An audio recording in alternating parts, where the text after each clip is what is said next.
So, Yep. Here we are. Yeah, just see if you can change your slides. Yeah, I do have a little issues with my movies, but we will get around it, I guess. Okay. I think we have some Looks more like time. newer versions of Keynote are less flexible than older ones. Things get worse rather than better. I think So how is life on your side? Well, it's okay. I have been coming to office almost regularly. Okay. Yeah, so things are sort of, under control, but you never know when again there is an outburst or anything like that. So, yeah. So how are you doing? All right. I'm doing fine. We enjoy actually a nice winter this year. Yes. We hadn't for a long time, so it was quite cold and lots of snow, even in Hamburg, which is a bit unusual. Right. Yeah. So we still have some time, Robbie, for the next session. We just will be waiting. We had the first two sessions in the morning, and they got over at like 1:15, Indian time. And then we start at like 10 German time. So we have still a bit of time to start. I think Shania will take over once we all start.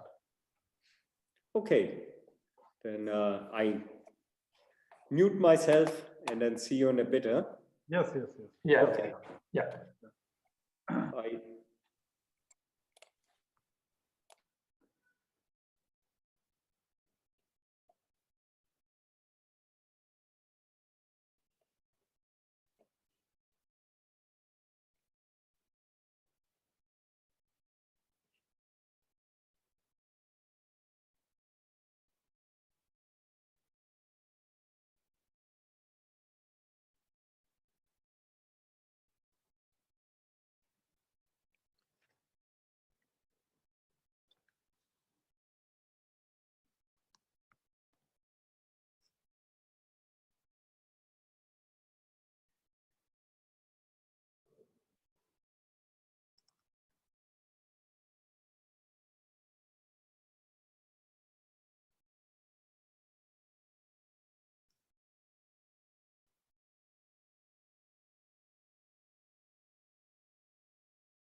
So hello everyone. So I hope you can hear me. So welcome back all to this first workshop on Astronomical Society of India meeting 2021 on computational astrophysics. So we will start now with session 3 focused on simulations of galactic and extragalactic scales. And we have a very diverse set of talks over here by 4 speakers, which range from star formation triggered by magnetic fields to astrochemistry, to significance of mathematical models and the art of approximation, and then on cosmological radiative transfer simulations. So today, the first speaker of this session is Professor Robi Banerjee, who joins us all the way from Hamburg. So great, thank you, Robi, for joining us from in this time. We would have been happy if you had been around physically, but thankfully for for these strange times. But we are still happy to hear you on your recent research. So Robi, as some of you may not know, so he is one of the main developers of the Flash code for many years now. And he also maintains a diverse set of interests on molecular clouds and star formation, radiative transfer, cosmic magnetic fields, of course, many things. So I would give the charge to Robi now. And the title of his talk is Star Formation Triggered by Magnetic Fields. So Robi, just wait for 1 or 2 minutes so that we can just start on time. And you have 20 minutes for the talk, and then 5 minutes for discussion session. So at the end of 18th minute, I will just ping you on chat, okay, saying that you have 2 minutes left and things like that. And I encourage all the participants to write their questions either on Zoom or there is a Slack channel. So please put it there on session 3, and we can take that up as and when we get time. Yeah. So over to you, Robi. Okay, yeah, thank you. Thanks for the invitation. I totally agree. I would love to be in India this time as well. Yeah, we have winter here right now, and Yes. it wouldn't hurt to get some sun eventually. Yeah, thanks for the invitation, and yeah, give me a hint when I should start with the talk. By the way, I'm not sure whether I can see the chat while I'm sharing my screen. So, but I'm pretty sure if at the end of the session, end of the talk, I will unshare the screen and I can have a look at it at the chat as well. So should I start, Sharon? Yes, Robi, you can start now. Okay, then I start. So yeah, again, thanks for the invitation. Participating at this workshop on computational astrophysics, and I will talk about star formation essentially triggered by magnetic fields, and will address an old issue which comes in the combination of star formation, if you talk about star formation and magnetic field. And the work is actually based on a work by a postdoc here in Hamburg, Bastian Körtgen. So he did the important simulation. And of course, I listed my co-workers on this particular work, which is Ralph Podritz and Enrique Vasquez and Wolfram, also here from the observatory in Hamburg. Okay, just to get you essentially online or on addressing the issue. So the interstellar medium is essentially highly magnetized. What I mean with highly is that the magnetic energy density is actually comparable to the thermal energy. So this is expressed in terms of the plasma beta is of the order of 1. So that tells you immediately that magnetic field should have an influence on any dynamics in the interstellar medium, in particular on star formation. And to get you a few numbers, of course, I don't know if you see my cursor here. So we have the typical magnetic fields are of the order of microgauss, a few microgauss on the large scale magnetic field in galaxies. And of course, it scales with density, which I will address in a few minutes. There are also some hints that essentially magnetic fields are, fairly strong in terms of that the Alfvén velocity can actually supersede the turbulence velocity, which is assumed to be supersonic. So that means that the energy density of magnetic field can actually exceed. Robbie, just to interrupt you, so we can't see changing your slides.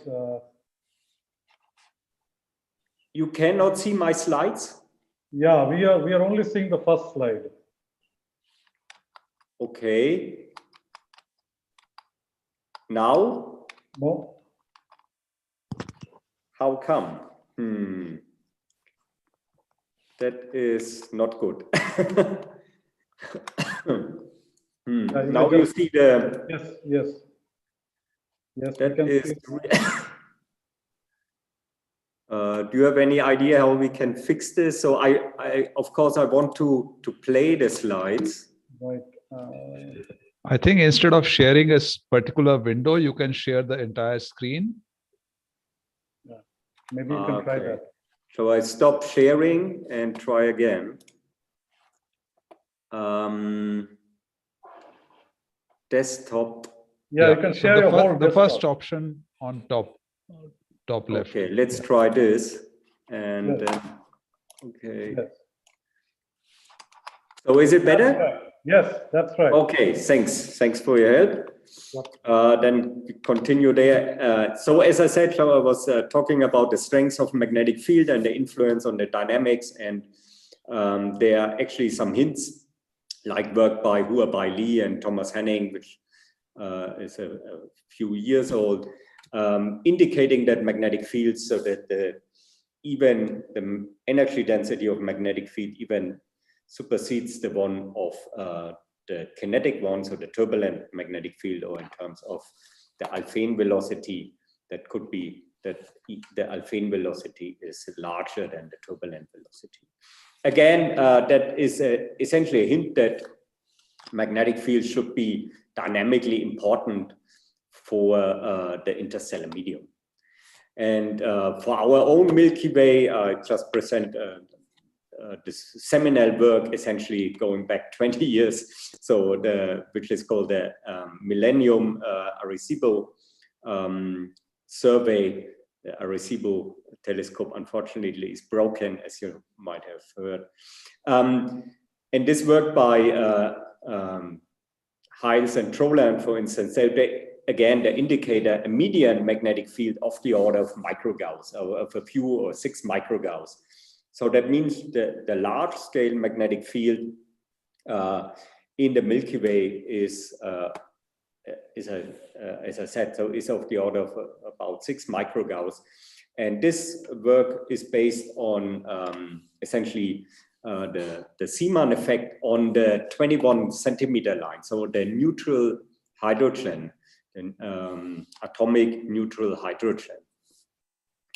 Yeah, here again, that's the abstract of this work, again, with a medium magnetic field of about 6 microgauss. Just to put this in context.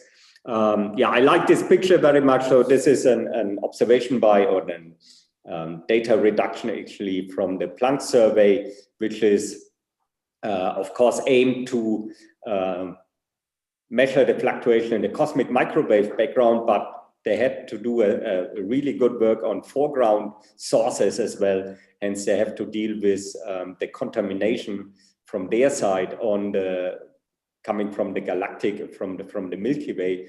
From my side is essentially, I would say that, you know, here we can see some very useful results actually coming from the Planck survey instead of, you know, pinning down the cosmological parameters to a precision value.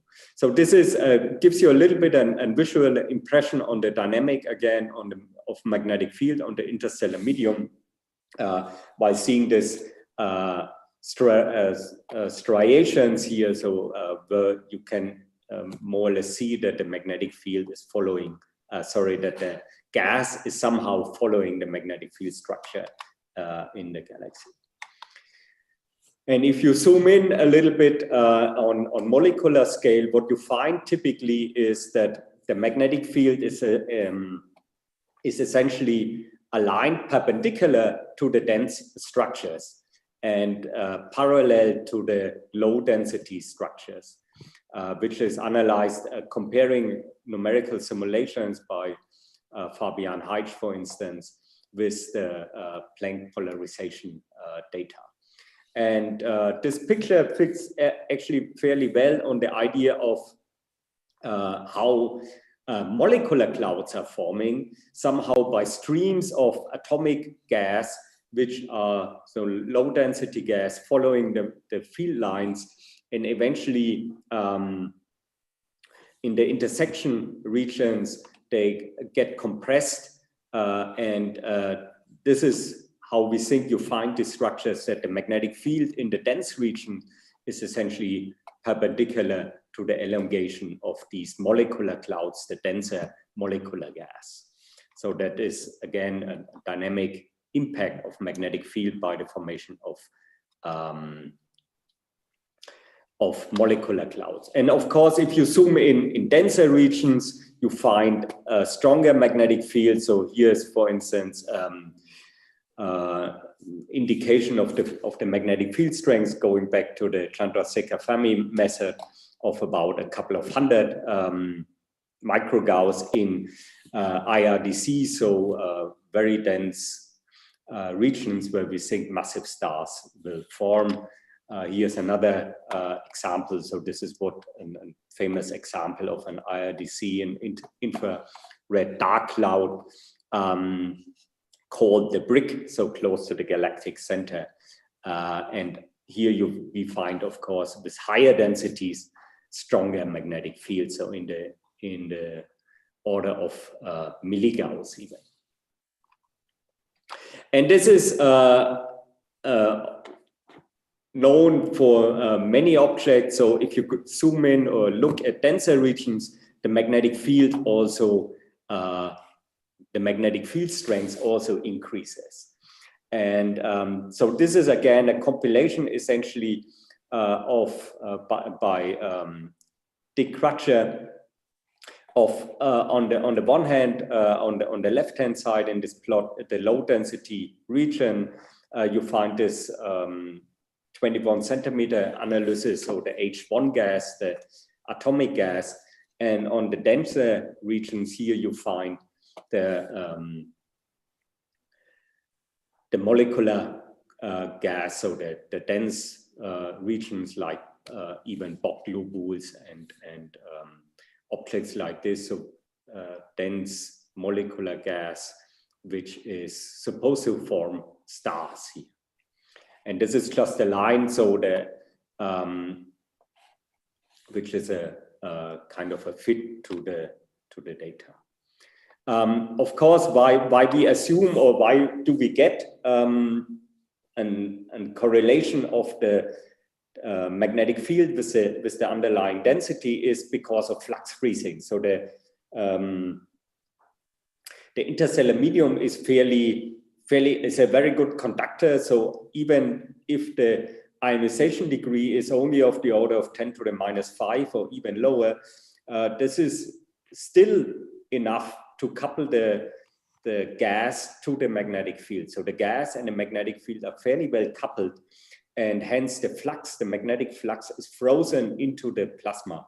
And if you have a small, depending on the geometry of the magnetic field, if you have a tangled magnetic field, a small scale magnetic field, so a magnetic field which is tangled, or which coherence length is smaller than the clump size, for instance, then the magnetic field strength will increase with the density with the power of 2/3. So that's essentially an entangled magnetic field. And again, the underlying physical concept here is that the flux, the magnetic flux, is frozen into the plasma. And this is important in connection with star formation. You have on the one hand, you have a conserved quantity, and by the way, the flux is also a conserved quantity. I didn't mention this, but this is of course important.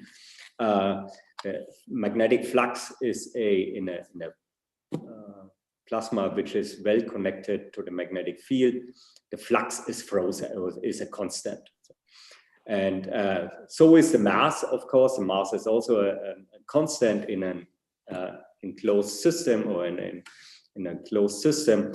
And from these two quantities, you can essentially build a quantity which is called the mass to flux ratio. Again, this is a quantity which is conserved. And then you can essentially, with this conserved quantity, you can also rewrite this. So if the mass to flux ratio is conserved, you find that the magnetic field scales with the surface density of the gas.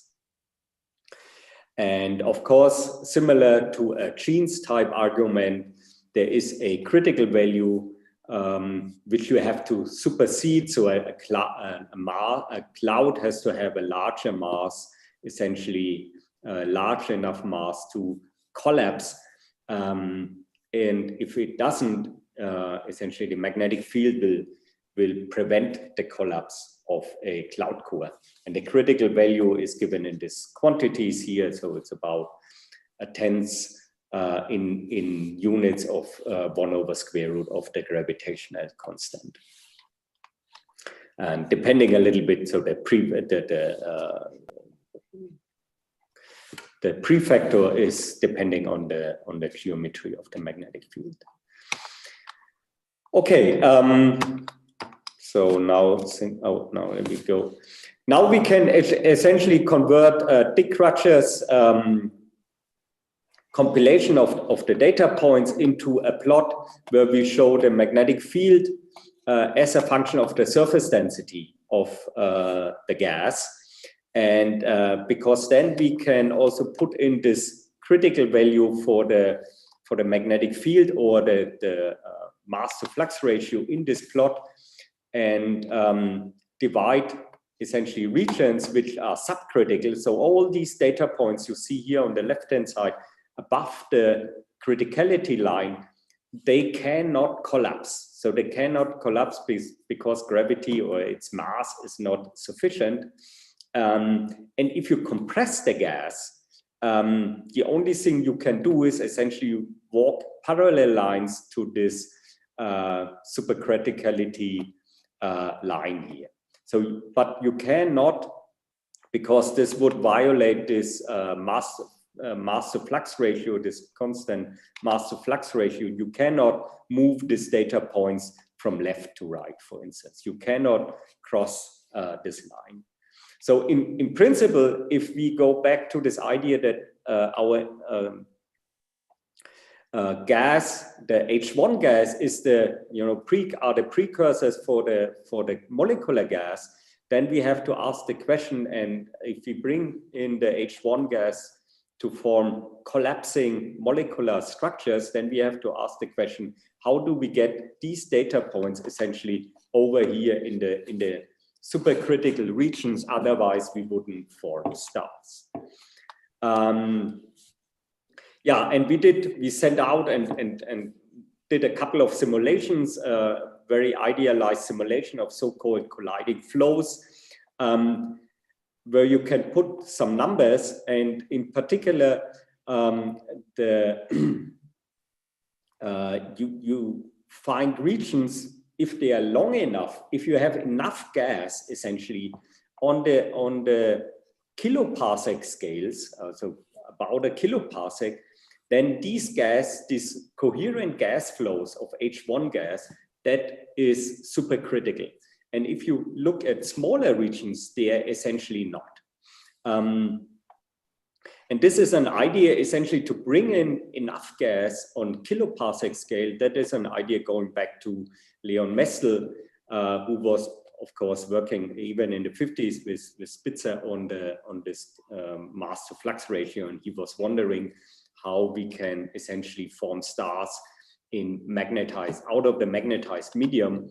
And he was first working essentially on ideas of ambipolar diffusion, but he realized that ambipolar diffusion, so essentially on somehow in a moving flow, in a neutron moving flow, that you reduce the flux of the magnetic field, because the neutral gas is of course not coupled to the magnetic field. And but he himself, so Leon Mestel, realized that is not efficient enough. So ambipolar diffusion is essentially not sufficient enough or not efficient enough to accumulate supercritical cloud cores. And there's a couple of other ideas on connected to turbulence or reconnection, so changing essentially the geometry of the field lines. So I will show you some movies here on this colliding flow simulation. Unfortunately, they don't work quite well. Where you see on the left-hand side a supercritical configuration, we form stars, and on the right-hand side, it's barely subcritical, and hence we see only a few stars, or essentially more or less fully suppressed star formation. And we also did simulation with ambipolar diffusion.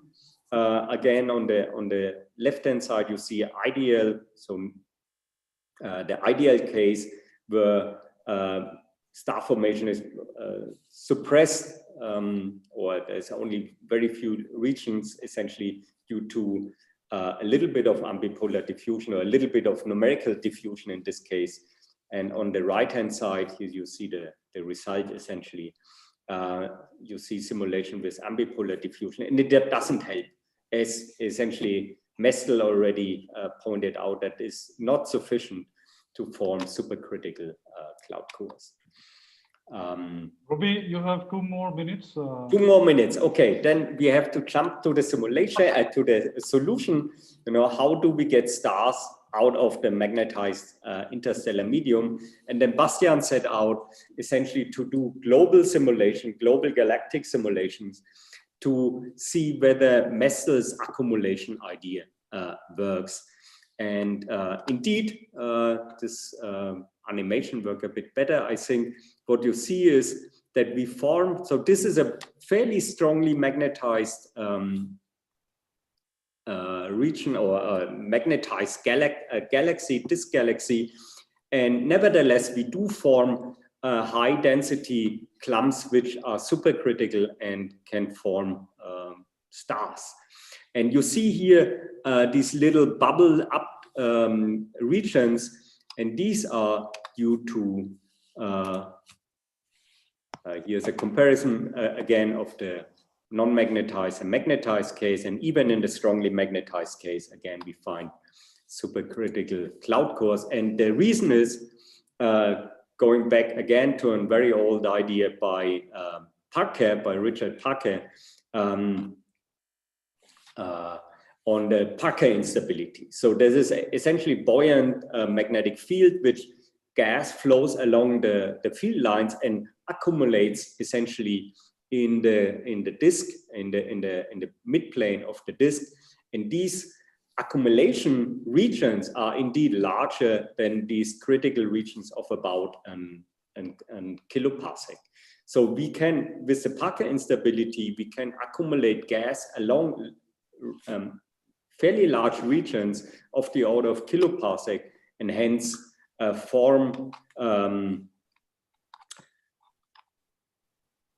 a supercritical cloud core. So this is my last slide here, and plus there's of course a variety of mass to flux ratios in these cloud cores, but most of them are, or the giant molecular clouds, the GMCs, are indeed all supercritical and can easily form stars. And the gas, which is essentially which forms these cloud cores, come from large accumulation regions, and we don't need any flux loss, so there's no need of magnetic flux loss to form these supercritical cloud cores and to form stars. Okay, then this is my message, and I thank you for listening, and of course I'm happy to take questions. Yeah, thank you, Robbie, for a nice talk. So I invite questions from the participants. So already Bhargav has one question. So let me just ask you to unmute. Bhargav, can you go ahead? Yeah, hi, Robbie. A very, very nice talk, and a very interesting, and at the same time a little bit of there is a lot of discussion since 80s about how these stars form. I have just one. Oh, I can't hear you.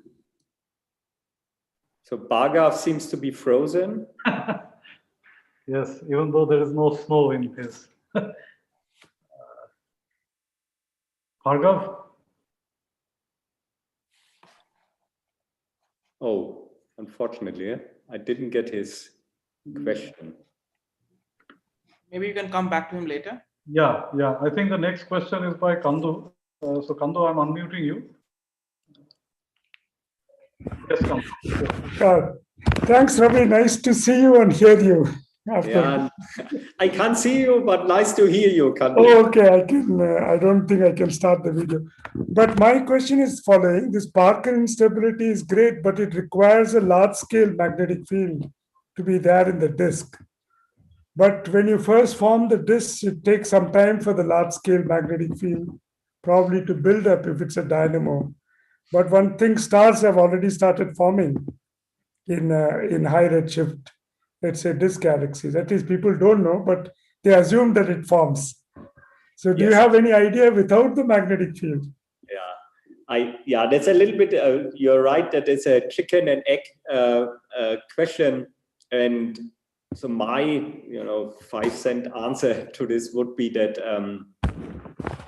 indeed early galaxies, so the first galaxies, first stars, form more in an environment with a weaker magnetic field, where we don't have this issue of an supercritical and subcritical mass to flux ratio. And then only later, with the galactic dynamo, essentially, we build up a large-scale magnetic field of the order of, say, 6 microgauss.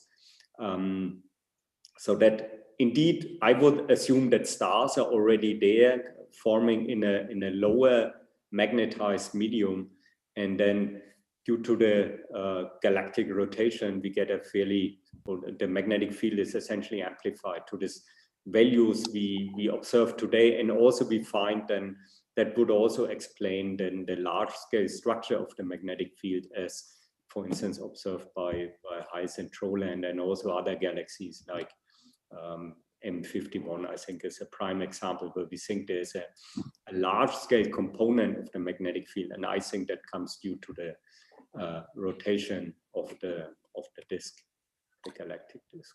Right. So you're saying you don't require the magnetic field to form the stars. In fact, it hinders it at some level. Yeah, I mean, exactly. So if you once observe a strongly magnetized ISM, of course, then you have to scratch your head and ask yourself, how can stars form? overcoming essentially this condition of or becoming supercritical, but only then. And before the first galaxies and first stars form most probably in an environment which is not as strongly magnetized. Thanks, Ravi. Yeah, before I get to the next question by Dibendu, there is a question here from, I think, a student, Somo Gupta.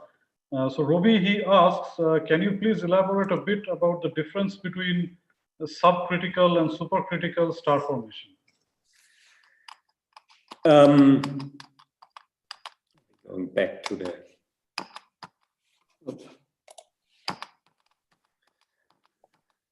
so the idea there is essentially the idea is in a subcritical region there is no star formation because it is very similar to the Kleen's argument. You need you have to overcome the Kleen's mass, the critical mass of a cloud core to collapse. Otherwise, it would not collapse. And the same argument holds here.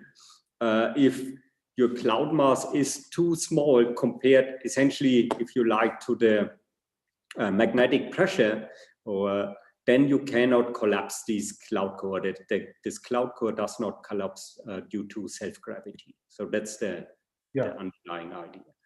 And you can here, because it has such a nice scaling with the surface density, in a plot like this, you can then put a division line here and find all the gas which is subcritical, and on the left-hand side or below this line, below the blue line, and all the gas and clump cores, above this critical line. This is stuff which doesn't collapse, and below this line, that's stuff that can collapse due to self-gravity. And again, the idea is here that initially we think that our molecular clouds are formed out of this dilute H1 gas. So we have to somehow move these points over there.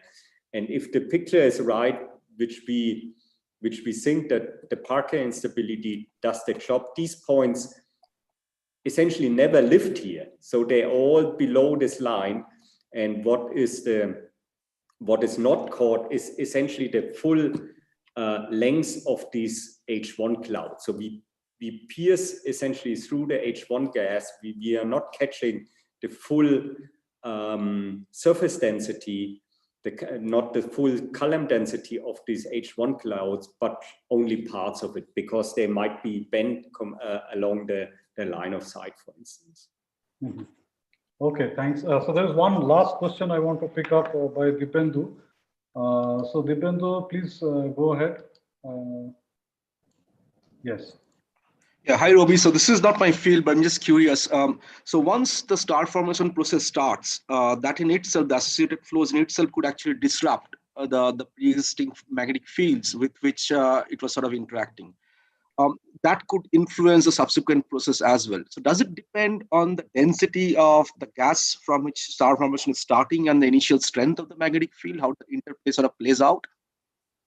I mean, we know that, magnetic field also play a role in when the cloud core collapses and forms stars. We see outflows, for instance, jets, so Herbig-Haro objects. These are magnetically driven outflows, so they do have an impact on the subsequent dynamics, of course.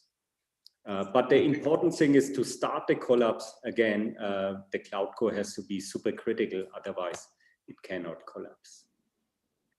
I don't know if this fully answers your question. I didn't.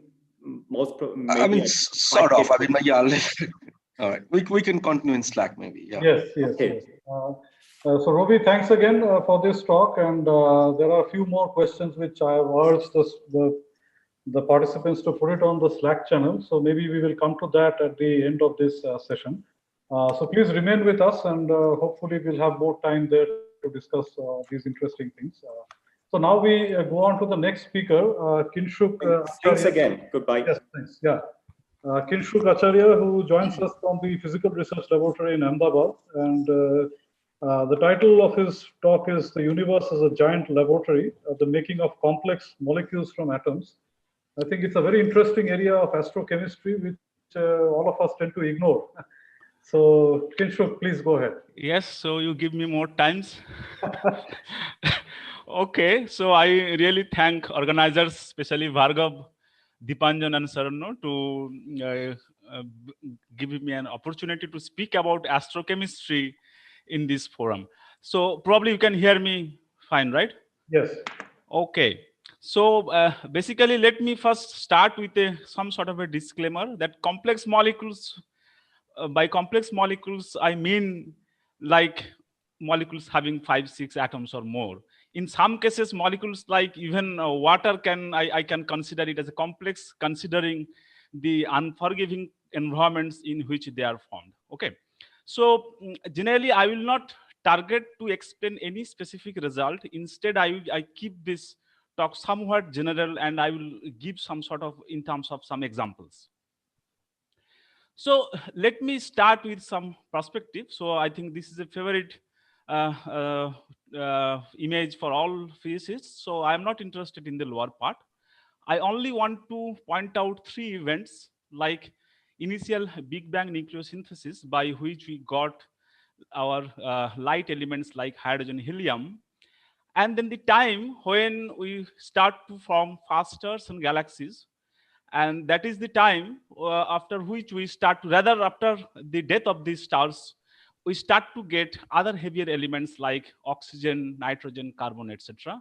And finally another time scale, so around say about 3 billion years, when actually star formation peaks. So that is the time actually after that we expect to get large amount of heavier elements like oxygen, nitrogen, carbon, etc. in the universe, so that we can make bigger molecules. Also, that is our starting point.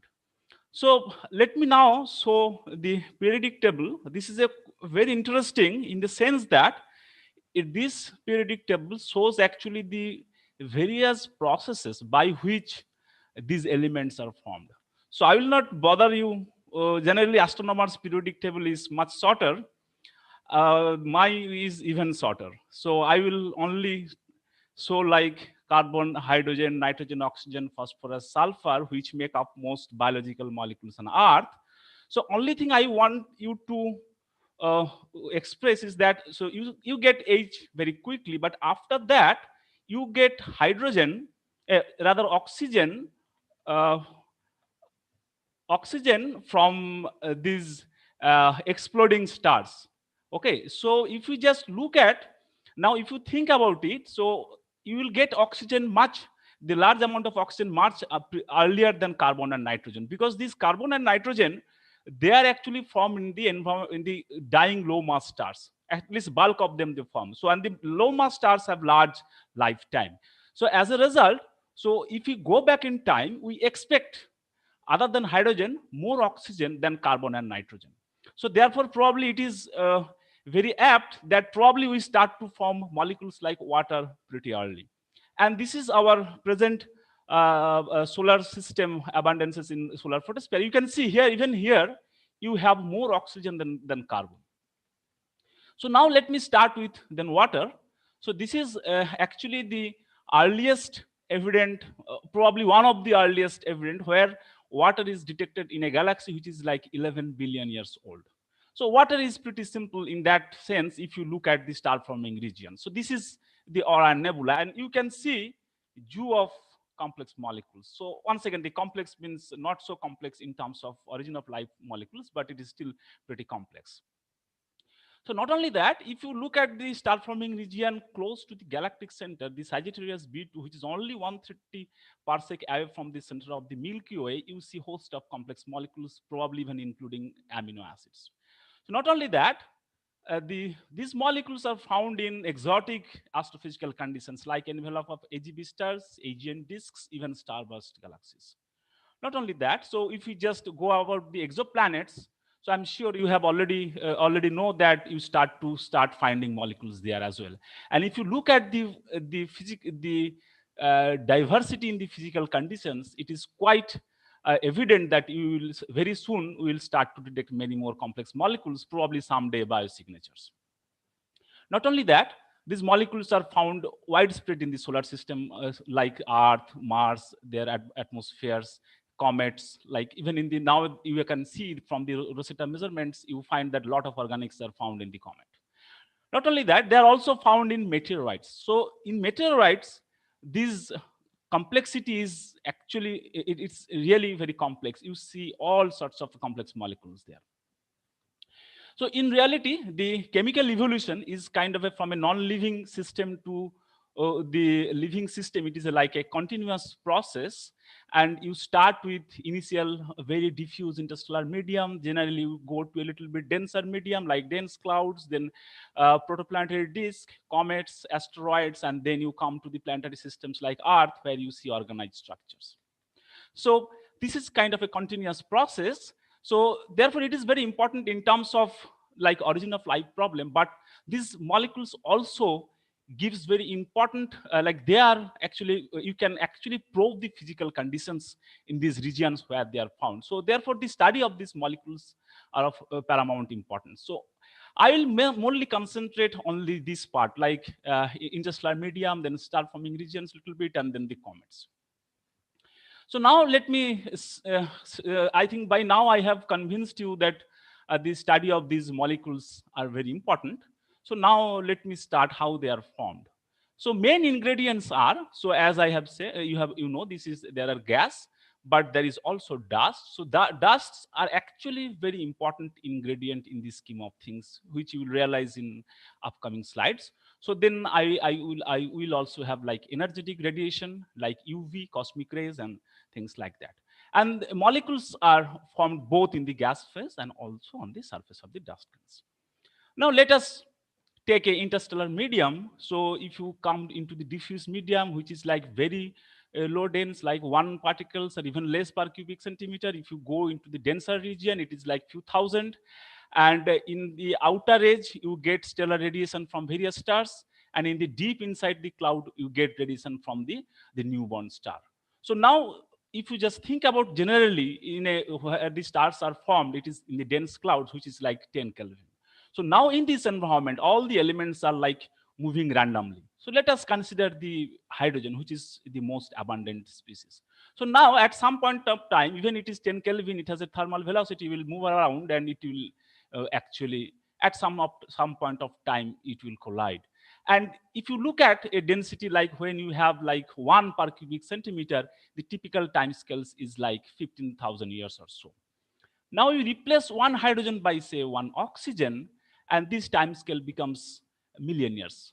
So typically, to molecules to form, we need somewhat denser medium, like few hundred to 1,000 per cubic centimeter. So, and of course, since these regions are very cold, we only can form some reactions which are important are the exothermic reactions, that you don't need heat to produce them.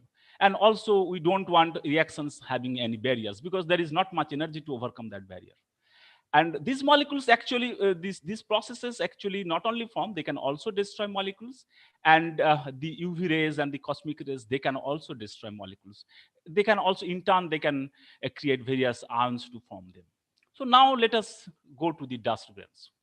So dust grains are actually very important, because its importance was first realized when people found molecular hydrogen in the diffuse interstellar medium. So the density is very low, and you cannot just add 2 hydrogen atom to form H2, because you need extra agent to take away the extra energy. So you need a 3-body kind of reaction. But since density is very low, you can't get a 3-body reaction. So people invoked the grain surface, actually grains, which actually much less in number, but by mass it is like 1%. And they vary in size. So people successfully explained formation of H2 on the surface of the dust grains. So if you just see that what is the typical time scale of landing, accreting these atoms to the grain surface, even it's a little bit in a denser region, like I take a region like 10 to the 4 per centimeter cube, it is about 100 years. So now once they're on the surface, they will move around randomly unless whenever they found something, they will form a molecule or things like that. But now look at the time scales. So typical diffusion time scale is for hydrogen, at least it is less than a second. And then you can actually find out this. I will not go into the detail of the how you calculate rates and things like that. Basically, you sum of diffusion rates from the each individual species, and then you it is proportionally, of course, the number of species there, and of course the reaction probability. But you have to keep bring them out of the grain surface to find them in the gas phase. So basically, you do via various type of desorption mechanisms. That is, when the star formation starts, you can get molecules can dissolve thermally from the surfaces, and actually their time scales are also very different. So if you think about hydrogen, it is about say 500 seconds. For any bigger species at 10 Kelvin, it is like significantly large amount of time. So basically, you cannot bring them out unless you hit them grains. Just I want you to note all these time scales. So we started with some million years time scales, then few hundred. So one process has million years, one process has few hundred years, some processes even sub-second. So this is a recipe for a problem if you want to solve them numerically. So this is what you solve actually. So this is actually in terms of chemistry. So if you want to solve the time evolution of a chemical species, you solve these differential equations. So basically, these are formation terms, these are destruction pathways, and these two terms are actually the interaction between gas and dust. So when you are considering gas phase species, these signs will be negative and positive. If you consider dust grains, these signs will be the reversed. So as I have said that the time scales are very different. So as a result, to solve them, you have to actually have special techniques. So basically, this slide is intended for students only. So if you just take a simple equation, so basically the rate constant will give you time step, and if you just take any process like Euler's forward method or Adams-Moulton, which actually solves stiff differential equation, you will get a very nice kind of a solution. But if you just add another term in this, say a reverse reaction, which is like 4 order of magnitude faster. So now you have two different time scales to deal with, and you will find most of the standard integration methods will break down. And basically, you need to invoke like Gear method or Rosenberg methods to solve them. Actually, this slide credit goes to my student Vikas Soni. So this is what is very important. So now think about that. Typically in a chemical network, we have like 1,000 species. That means we have these 1,000 differential equations to evolve, and you can see their time scale problems. So as a graduate student, you like work 2 years, 3 years to develop a code. First results you get random numbers, what your computer can print, very lowest number to high number, because your time steps are not correct. So that is where your problem comes. Actually, you end up easily spend a few months to correct your time step problem. So now you get the reaction cross sections from various database, and if you want to study isotopic things, as probably many of you know, that for example in many of the star forming regions, say you want to compare ratio between water and HDO, and they generally do not follow the cosmic abundance ratio. Generally, many cases we found the rare isotopic species are significantly enriched. So if you want to add isotopes in the system, so number of equations to solve is even more. So of course, one good thing is that your association with the chemistry is only downloading cross sections from database and use them. And this is what is a good thing for a physicist. And the major complexity comes from the physical system. So remainder of the time, I will just discuss that only. So I will just now give some examples, and I will try to tell you that how the physical systems actually decides how to go about how to solve the problems. As far as chemistry is concerned, we use some version of the network considering the what molecules you want to study, what system you are studying, but end of the day you solve stiff differential equations. But in terms of physical system, that is the physical parameters like temperature, pressure, density, all those has to come from the physical equations. So let me start with one example. The first example I will show is about star forming region. So now if you look at a star forming region, you will find the large variation in actually at least temperature and density. You can see, so you start with diffuse clouds, which is very low density, have UV radiation. Then you go to the dense cloud, which is only 10 Kelvin, and it is shielded from all the radiation except cosmic ray. Then you have a very exotic class of objects which we call hot core, which actually this is the object where we get most complex species in the star forming phases. And then of course you can also model protoplanetary disk. So I will start with the dense clouds because these are the easiest objects to simulate. So basically these are basically almost kind of physical conditions are almost static. So you start with some temperature like dust and grain temperature about 10 Kelvin and with a large visual extinction. So there is no UV and there is only cosmic ray. And these are the elemental abundances. So except hydrogen, which actually comes in the H2, because in the dense clouds, almost all H is in the form of H2, and other elements, you mostly take them in the ionic form. Of course, there could be a small variation in that also.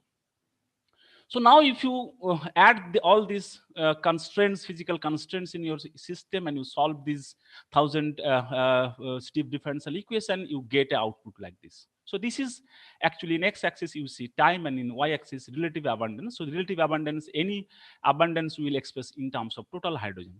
So this is how the time variation of various species can be look like. So we can see that their formation peak formation time scales are different.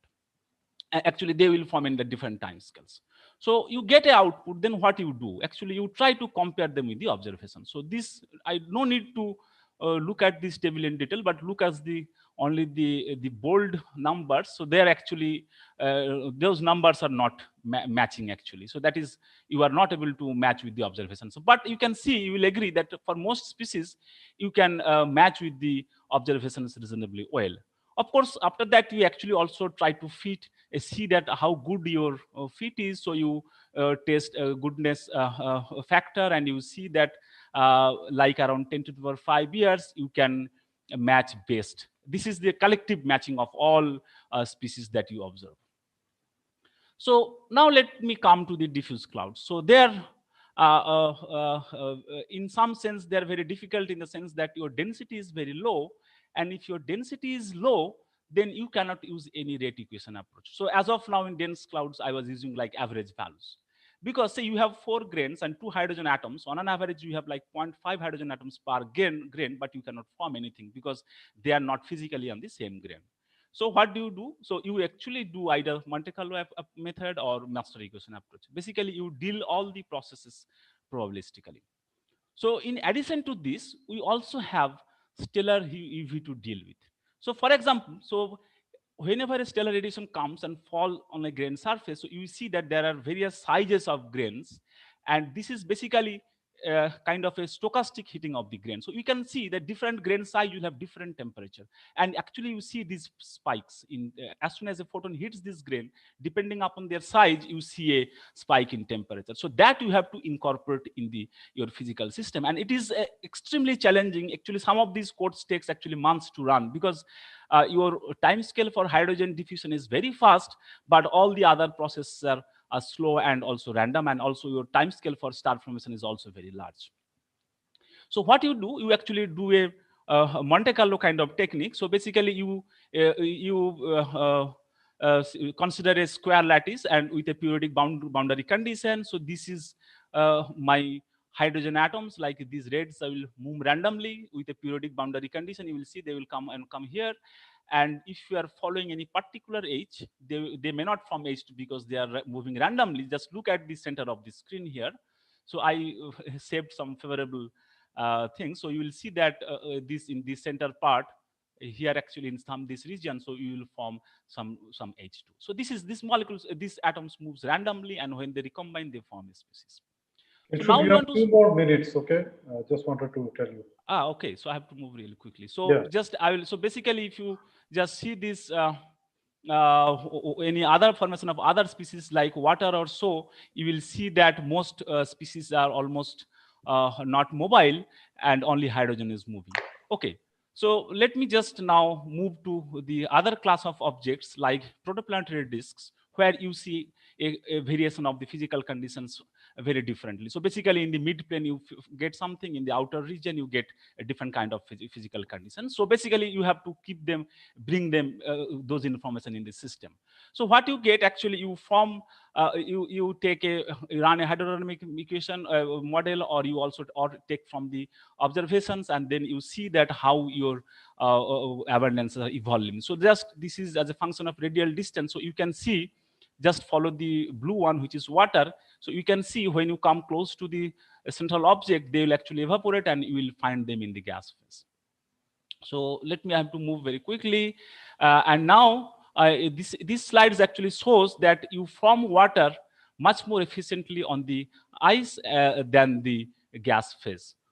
So now another aspect that we are missing so far is that star forming regions are also in other galaxies which have like different metallicity. So like here I have shown like LMC and SMC, which is a factor of 2 to 5 less metal abundance. And if you see look at these regions, you see they follow the metallicity scale. But if you look at the gas phase here, they are almost similar values. So actually metallicity effect is very complex, and you just add the different starting temperature of the grains, it becomes even complex. So I will not go into those things. So finally, I will just give one quick example for the environment in the cometary atmosphere. So cometary atmosphere is once again very different. So here a cometary nucleus start to sublimate when it comes to the inner solar system. So basically the gases are expanding in the vacuum. So you have to consider all sorts of conservation equations, and then you can integrate it, and you get outputs like this. But we have to consider, remember that all the fluids move at different temperature, like ions, neutrals, and electrons. They move, they are having different temperature, which is very important for the chemical evolution. And this is the final slide. So this is one example for exoplanets. In the exoplanets, actually what you do, you divide the atmosphere. Here you consider like transport, photochemistry, then scattering and absorption of various species, and you bring them on in your system. You still solve the same differential equations in terms of chemistry, but the physical conditions are very different, and you add them in your system, and you get output like this. So I will not have time to discuss any of these things. So many of these slides are from my students, and finally I will conclude that molecules are found in diverse astrophysical conditions, and you have to consider both the gas phase and the dust grains to form them efficiently, and you have to use correct physical conditions to study them. And numerical models are reasonably successful explaining observations. And in future, basically, at present, the use of hydrodynamics is very limited. At least we do not use many complex hydrodynamics model. And in terms of chemistry, we also have to go a long way towards building complex molecules of life. And then, of course, at some point of also we have to study like biosignatures in the exoplanet atmosphere. So I will now take questions, and once again, I will thank you. Thank you, Kinshuk, for providing us with a very broad overview in very different settings, astrophysical settings. So I have a question from Dipanjan. So I'm just, so please go ahead, Dipanjan. I'll take the privilege to ask the first question before others raise hand. So very interesting talk and very interesting work as well. So thank you for speaking about that. Now, with the advent of millimeter astronomy, now with ALMA and IRAM and others, we have a vast amount of data that's coming in, showing wherever there's CO10 maps everywhere. But it's very difficult to interpret now how the molecules are formed in different diverse environments. And so an effort like yours, where it actually calculates the formation of molecules at different environments, is very important.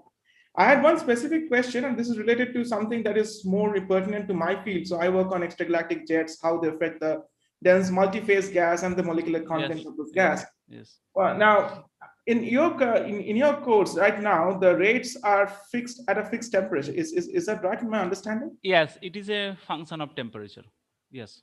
Okay, so do you vary? So can you have a grid of temperatures and can vary the temperature and see the rates? Yes, it's very well. You can vary. So, but let me answer this in a little bit different way. So the temperatures is the single most important parameter, I would say.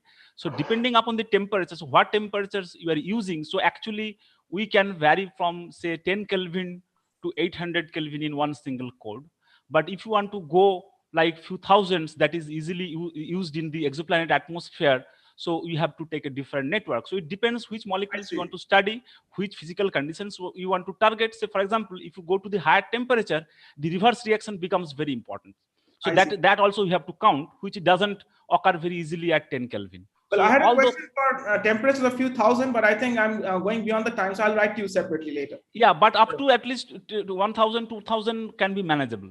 Okay. That much, because we also have to have these rates from the laboratory measurements. So that is the major bottleneck. Okay, thank you. Yeah, you can continue your discussion on the Slack channel. So I don't see any more hands being raised. Okay. So I think I thank Kinshuk once again. And now the next speaker is Jasjit Bagla, and he will be joining us from the Indian Institute of Science Education and Research in Mohali. And he, as many of us would know, has a wide experience in developing codes, 3PM codes, gravitational clustering, in-body simulations, and dark energy.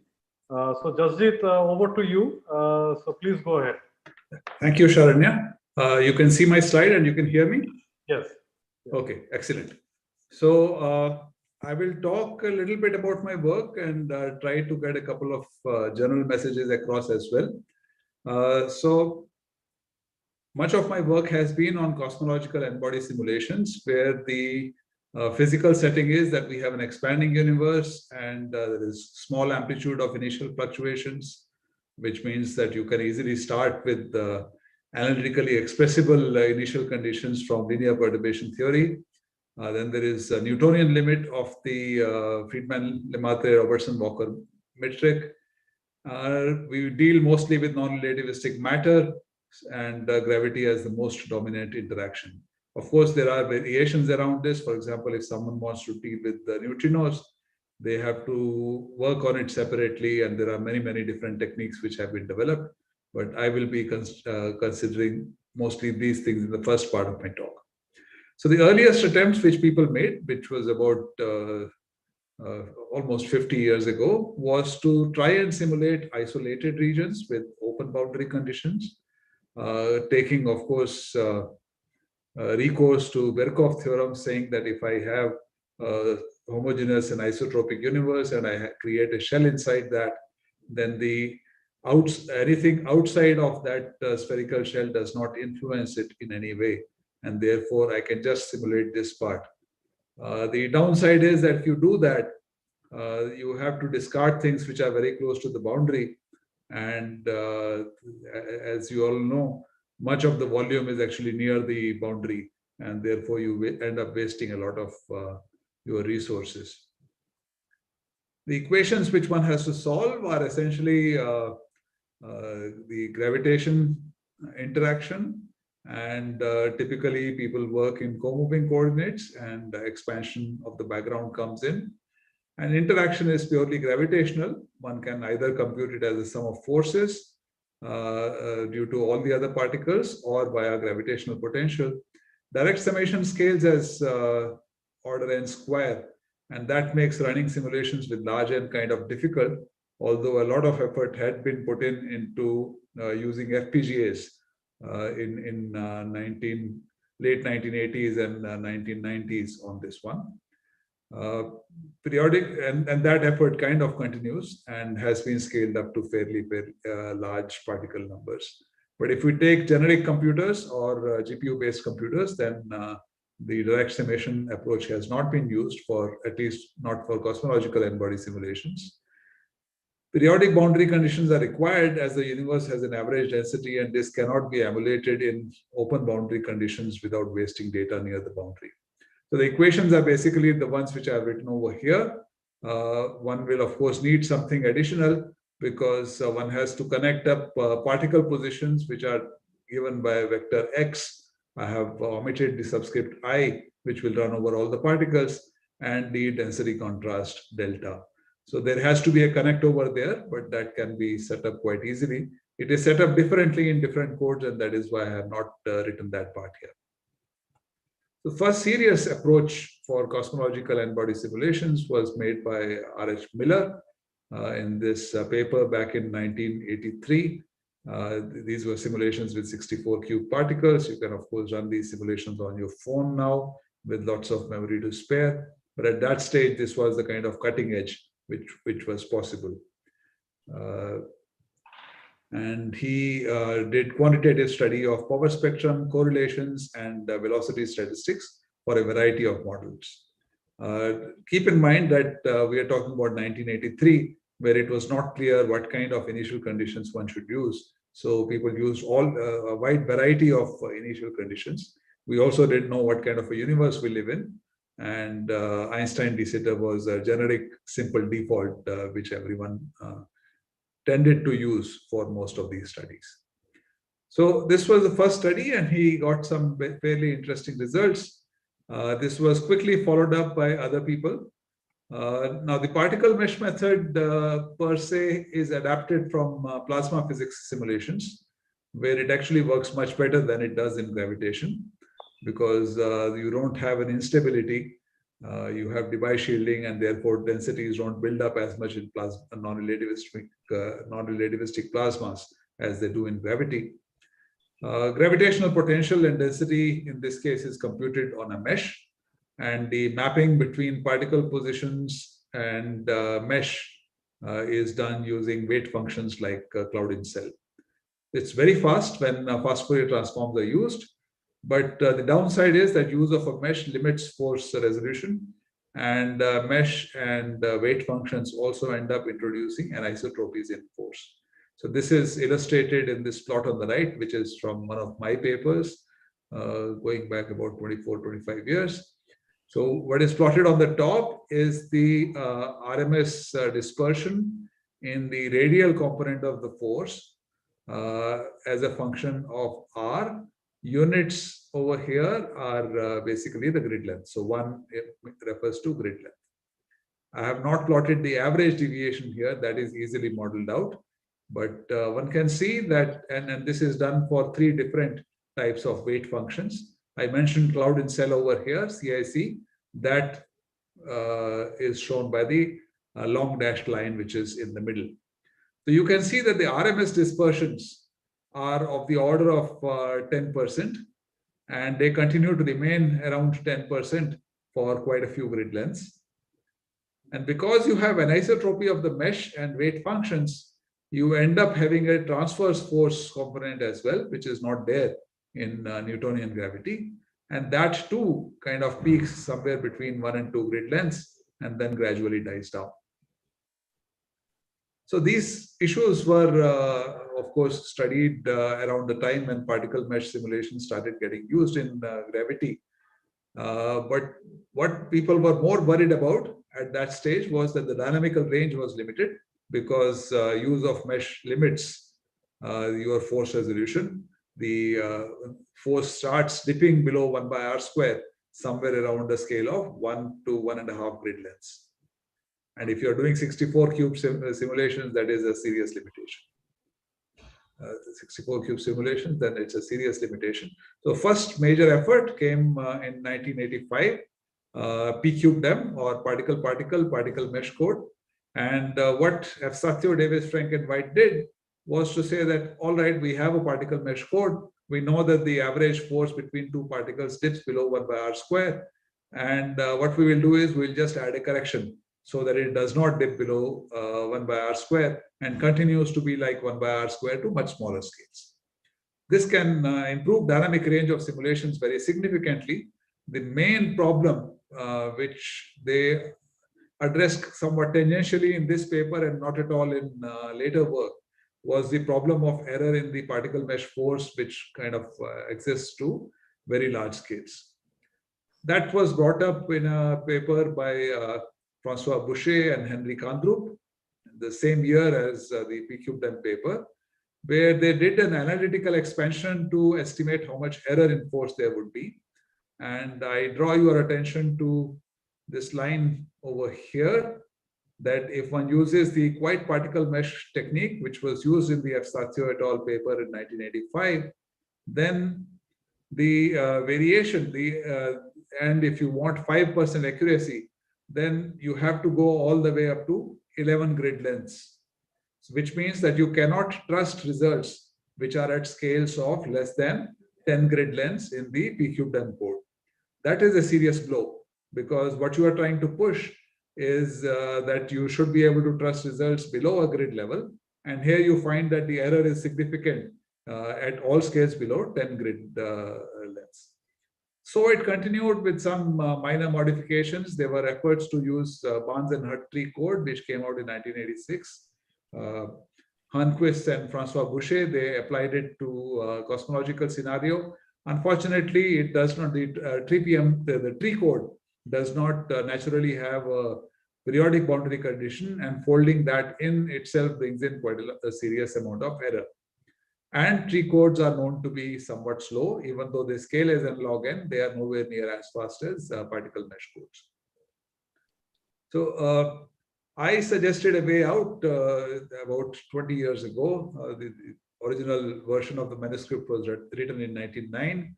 It kind of remained in limbo, and finally I submitted it later in 2002, where it was published in JAA. So the way it works is this, that I have to solve the Poisson equation, which is shown as the first equation on top right in Fourier space. Now, what I choose to do is to divide this, the right-hand side into two parts, and they will add up to what is the desired, whatever is the desired expression. And now I want to solve for these two things separately, calling one as a long-range potential, the other as a short-range potential. Once I have done this, once I have written down these equations, I am also free to solve the Poisson equation for these two separately. One can be done in Fourier space, the long-range part, and the short-range part can be done in real space. Instead of taking the particle-particle pairwise summation approach, what I proposed was that we can use the tree method for using the calculating the short-range force. On the right, you can see the split between the short-range and the long-range force. In the equations over here, you will notice a variable called RS, that is a tunable parameter, and we can choose its value to either have high speed in the code eventually, or low errors, or both. So here in the plot on the right, RS is chosen to be 1. And you can see that the short-range force, the long-range force, becomes negligible at a scale of somewhere around 5 grid lengths, so 5 times RS. So that allowed us to choose a radius within which the short-range force has to be calculated. These plots are on error are from a much later paper with Nishikant Khandai. This was written in 2009. There are error plots from earlier, the first paper as well, but I thought this is more illustrative. So now we have two components of the force, and both can, in principle, contribute to the total error. So on the left, you see plots of fractional, the frequency with which, or fraction of particles that have an error greater than what is given on the x-axis. And this is done for different choice of parameters. So I have RS as one parameter, and in the tree part, I have an opening angle as another parameter. And you can see that as I tweak these parameters, the error can be reduced quite significantly. Of course, it ends up taking a lot of time as well. But, and the other thing to notice is that if I look at the plots on the left, but right panels in this, these correspond to the smallest opening angle. And you can see that the error variation in both of these is almost the same, which kind of indicates that probably the error is coming primarily from the long-range force calculation. And this is proven to some extent in the plots on bottom right, where only the error in short-range force is plotted. And you can see that this is orders of magnitude below what we see in the total force. So this is something which we fixed moving forward by tweaking RS and reducing the overall error in the force. So having a clear-cut model allowed us to tweak, tune our code, not just tune in the sense of optimization, but in terms of implementation and split between the long-range and short-range forces, and have an optimal code in terms of errors. In terms of time taken, we used another approach. which was to realize that if I have particles which are very, very close to each other, the tree walk which is done for doing the force calculation is almost identical. This is something which was proposed by Barnes in 1989. Interesting paper titled A Modified Tree Code. Don't laugh, it runs. And when we implemented it, we found to our surprise that it achieves something which is highly desirable but not so easy to get, which is cache optimization. So on top are two curves for two different types of CPUs. One is an Intel Xeon precursor and the other is an AMD Opteron. You can see that as we increase the number of particles in the simulation, at some stage the behavior goes away from n log n and it becomes n square. It's not that the algorithm has gone bad and it is scaling improperly. It is just that we are hitting the limitations of hardware. When we put in this additional optimization, we were able to see a log n like behavior through and through out to largest simulations that we needed to run. And therefore, we found that we had a highly optimal code. This code was used for a number of applications. I'll just show you a glimpse of one. So what is shown over here is from a simulation which used 10 to the 8 particles. This is dated 10 years ago, done with Nishikant Khandai. We were looking for developing an understanding of clustering of galaxies that may be seen in redshifted 21 centimeter line. And what we found was that the clustering of such galaxies was much, much stronger in our models as compared to clustering of dark matter. So the thick black line shows the initial fluctuations in dark matter, initial power spectrum of dark matter, scaled linearly to this redshift. The red dashed line shows the nonlinear dark matter power spectrum at this redshift.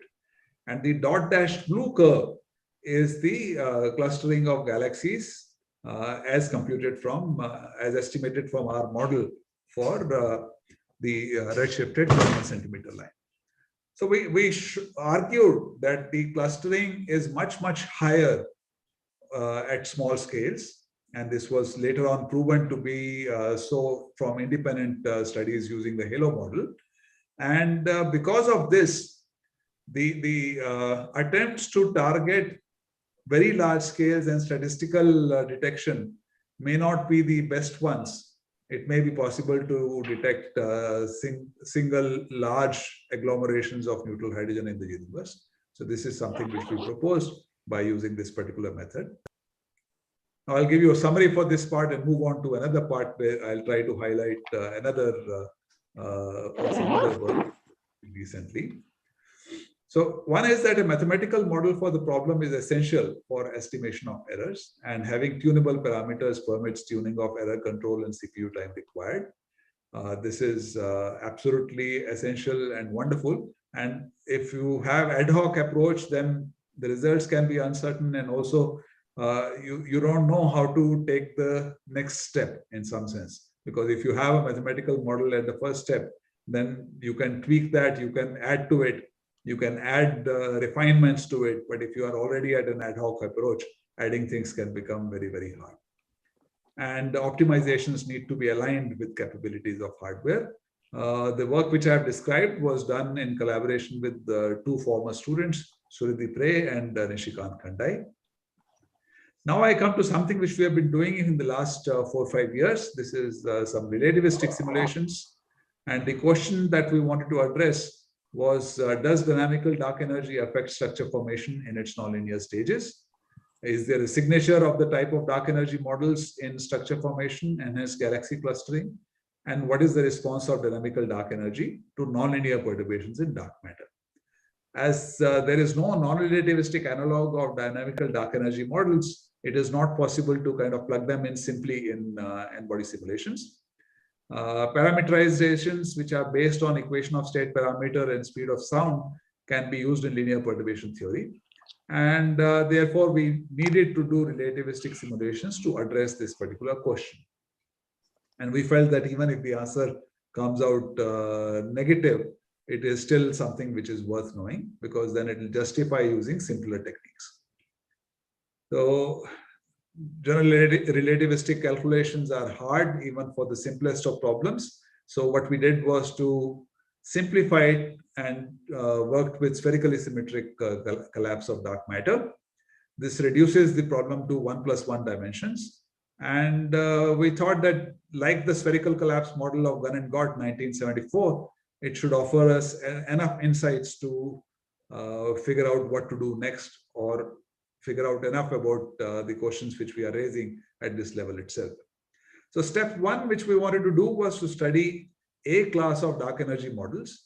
And step two is to compare different classes of models to look for differences.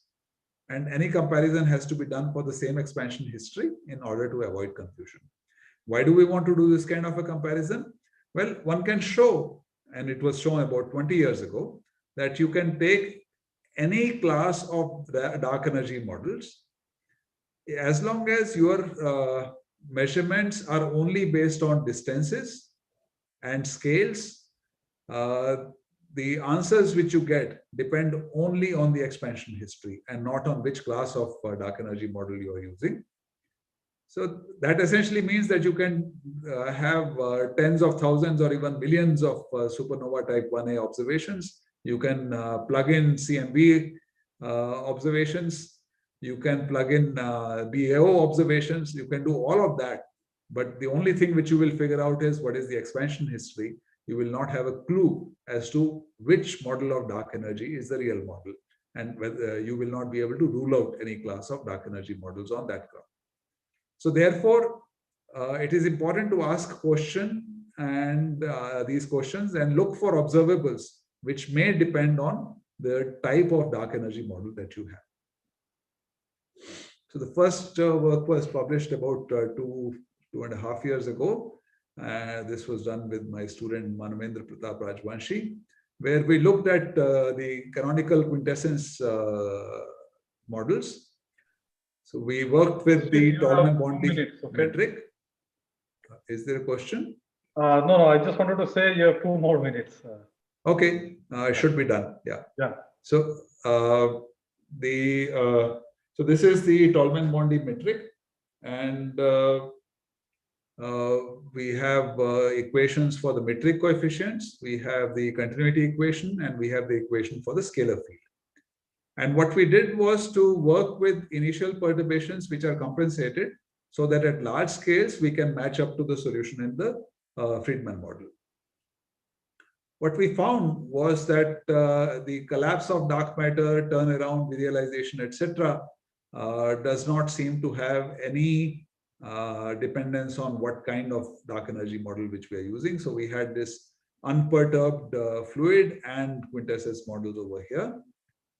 Dark energy does have perturbations, and we also see variations in the equation of state parameter, small, but we still see them. And these were interesting results that we had. And we found that if the dark matter perturbations are at larger scales, they induce larger dark energy perturbations as compared to high amplitude perturbations in dark matter at smaller scales. So this was another thing which we addressed. So these key results were listed in the lower part of the abstract. I have already said most of this, so let me skip ahead. Then we wanted to have a comparison with another well-defined class of dark energy models. So what we did was to develop a technique for finding out the potentials which will give us any desired expansion history for quintessence and tachyon dark energy models. We also looked at interacting dark matter dark energy models. And then to compare with tachyons, we of course had to set up equations for them. This is the analogous equations there. You can see that the field equation here is far more complex. So this is evolution of an underdense, initially underdense region. So essentially a void surrounded by an overdense region. And there are curves here for tachyon model and for quintessence model, each of which is tuned to give you a constant equation of state parameter. Values for the parameter chosen were -0.5, -0.9, and -0.975. You can see that in terms of dark matter clustering, there is absolutely no change, no variation with the class of model. Variations in dark energy perturbations for W greater than -1, you can see again the same set of models. You can see that for -0.975, the tachyon and quintessence models coincide. As you go towards -0.5, they develop differences, which means dark energy perturbations have differences depending on which model, which class of models you are looking at. And that may, in principle, be a key. However, differences between these models diminish for 1 plus W much less than 1. And hence prospects for differentiating between models using characteristics of perturbations are limited in our universe. So summary for part 2, at least spherical collapse of dark matter is not affected by the type of dark energy and only depends on expansion history. And this is bad news from the point of view of trying to figure out which dark energy model is the correct model. But it is good news in the sense that if I want to run n-body simulations for any dark energy model, I just have to take smooth dark energy and that expansion history, and are significant only if 1 plus W is large, and that regime is not allowed by observations. So thus we may conclude that we will not be able to use structure formation to pinpoint a model of dark energy. The main collaborator here is Manmendra Pratap Rajvanshi, the student who is about to finish up. I'll stop here. Thank you. Thank you, Jasjit, for a wonderful talk. So I invite questions from the participants. So please raise your hand, and then we will take it up from there. And you can also put your questions in the Slack channel.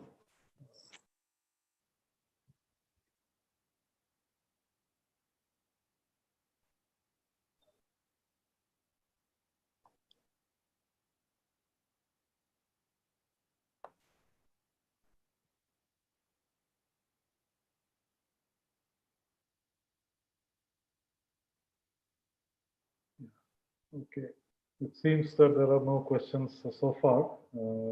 Right. So anyway, if someone has questions, they can always get back. Yes, sure. So thank you, Jasjit, once again for your talk. So the next speaker is Girish Kulkarni, who joins us from Tata Institute of Fundamental Research, Mumbai. And he will be speaking on cosmological radiative transfer simulations. So Girish, could you please? Yeah. So let me see if I can get. So is this, I hope it's visible. Yes. Okay, great. First of all, let me thank you for inviting me to speak today. I've really enjoyed several of today's talks. It's a really interesting idea of a workshop.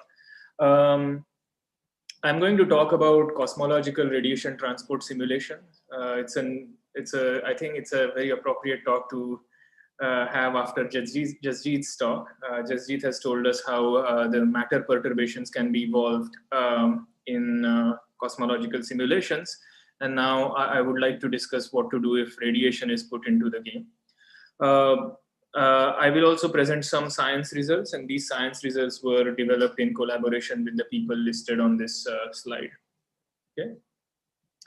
So what are cosmological radiation transport simulations and why are we interested in them? Right. So cosmological radiation transport deals with the propagation of radiation from galaxies and black holes, accreting black holes, to cosmological scales. Okay. And the reason we are interested in doing this is because this radiation sets large-scale cosmological properties. In particular, it sets the thermal and ionization properties of our universe. And interestingly, even if you are not interested in cosmology, you might be interested in cosmological radiation transport, because the large-scale thermal and ionization properties of the universe may feed back into the properties of galaxies and black holes that produce the radiation in the first place. So this cartoon shows the evolution of the universe from the Big Bang on the right-hand side to today's universe on the left-hand side, and several important milestones in the cosmic evolution are shown. For example, the formation of CMB at redshift of 1000. Now, the period after the formation of CMB, which is called dark ages on this slide, is kind of very simple and straightforward as far as radiation physics goes. It's just CMB, and its interaction with matter is totally well understood and simple. But then at the end of the dark ages, non-trivial astrophysical objects start appearing. There is at some point, presumably, the formation of the first star, the first galaxy, the first black hole, and so on. And these objects start producing complex spectra of radiation, which propagate through large scales to cosmological distances. And they have significant cosmological effects. So one important effect is, for example, called reionization on this slide, in which this radiation produced by these objects ionizes most of the hydrogen content of the universe. Okay, so at the end of reionization, as I have shown on this cartoon, all of the hydrogen is ionized, and there is a significant change in the thermal state of the universe.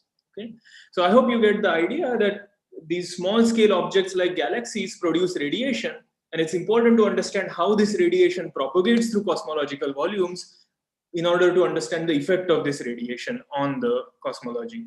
Okay. So that's cosmological radiation transport. So how do you do it? How do you do the computation? Well, you do it by means of the cosmological radiative transfer equation. Okay. So as most of you may know, radiation is usually quantified in radiation transport by means of the quantity specific intensity, denoted usually by I nu, which is a function of the time, the spatial position, and the direction at each position. And the goal then becomes computing the value of I nu at each point in a cosmological volume. And this can be done by solving the cosmological radiation transfer equation, which is written here. Okay, it's a 6-dimensional partial differential equation, fairly complex looking. There are 3 terms on the left-hand side and 2 terms on the right-hand side. The first term on the left-hand side is quantifying the temporal evolution, the time evolution of the radiation intensity. The second term then quantifies the spatial evolution of the radiation intensity. Then there is a big third term which brings in the effects of the expansion of the universe. And then finally on the right-hand side, you have these 2 terms, 2 important terms, in which this term J nu is the sources of radiation.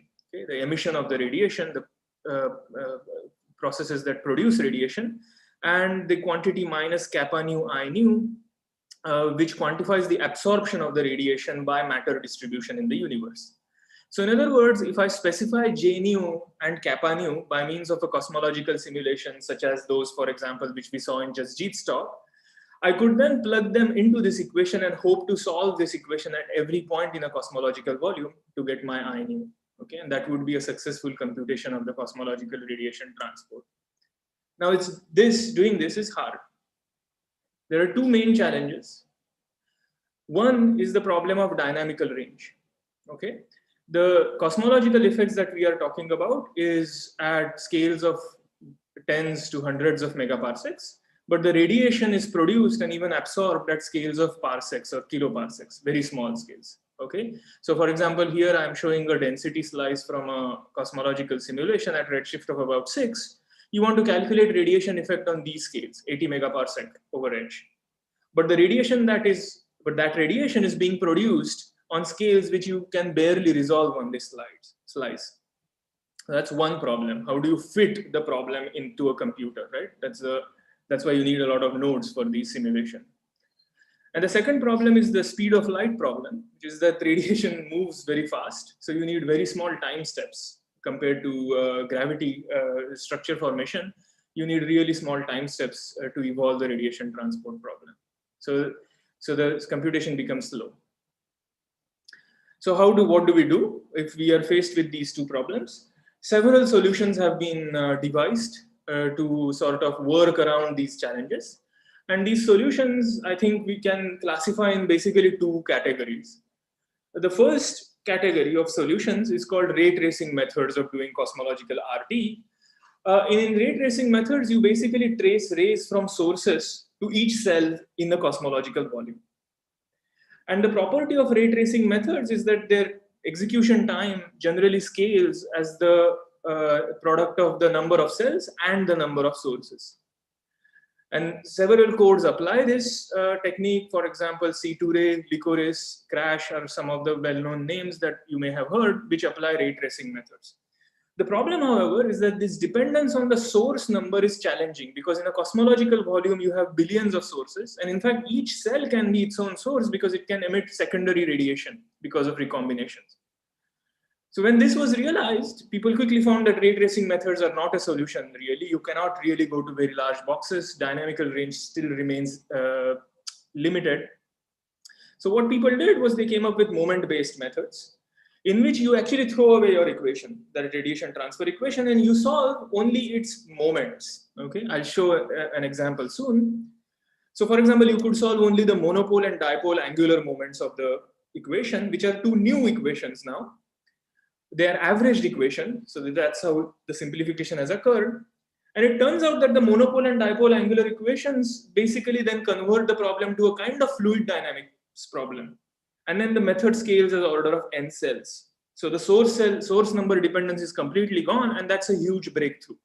This is for example implemented in codes such as Aton, Enzo, RT, and ART, where people have been able to achieve very large dynamical ranges because the dependence on the number of sources is gone. So I'll quickly show. So in my work, we have been favoring moment-based radiation transport for this reason. So I'll quickly show what this method looks like, and then show our setup and some results that we have been getting. So the basic idea of the moment-based radiation transport actually was given in 1968. And the idea is basically you reduce the dimensionality of this complicated partial differential equation by taking averages. And the cost is you introduce some assumptions, which may be ad hoc, to use just Jeet's language, right? Which may not have very good physical grounding, but that's the cost you tolerate. So what you do is you begin with your big cosmological radiation transport equation, and you begin for cosmological purposes at higher redshift by neglecting the Hubble term. Okay, it turns out that this is not a bad approximation. So you get a plain old radiation transport equation. There is a factor of 1/a because we are doing this in co-moving unit. But now what you do is you take angular moments of this equation, and you get two new differential equations. So the first differential equation on this slide is the 0th angular moment, and the second differential equation is the first angular moment.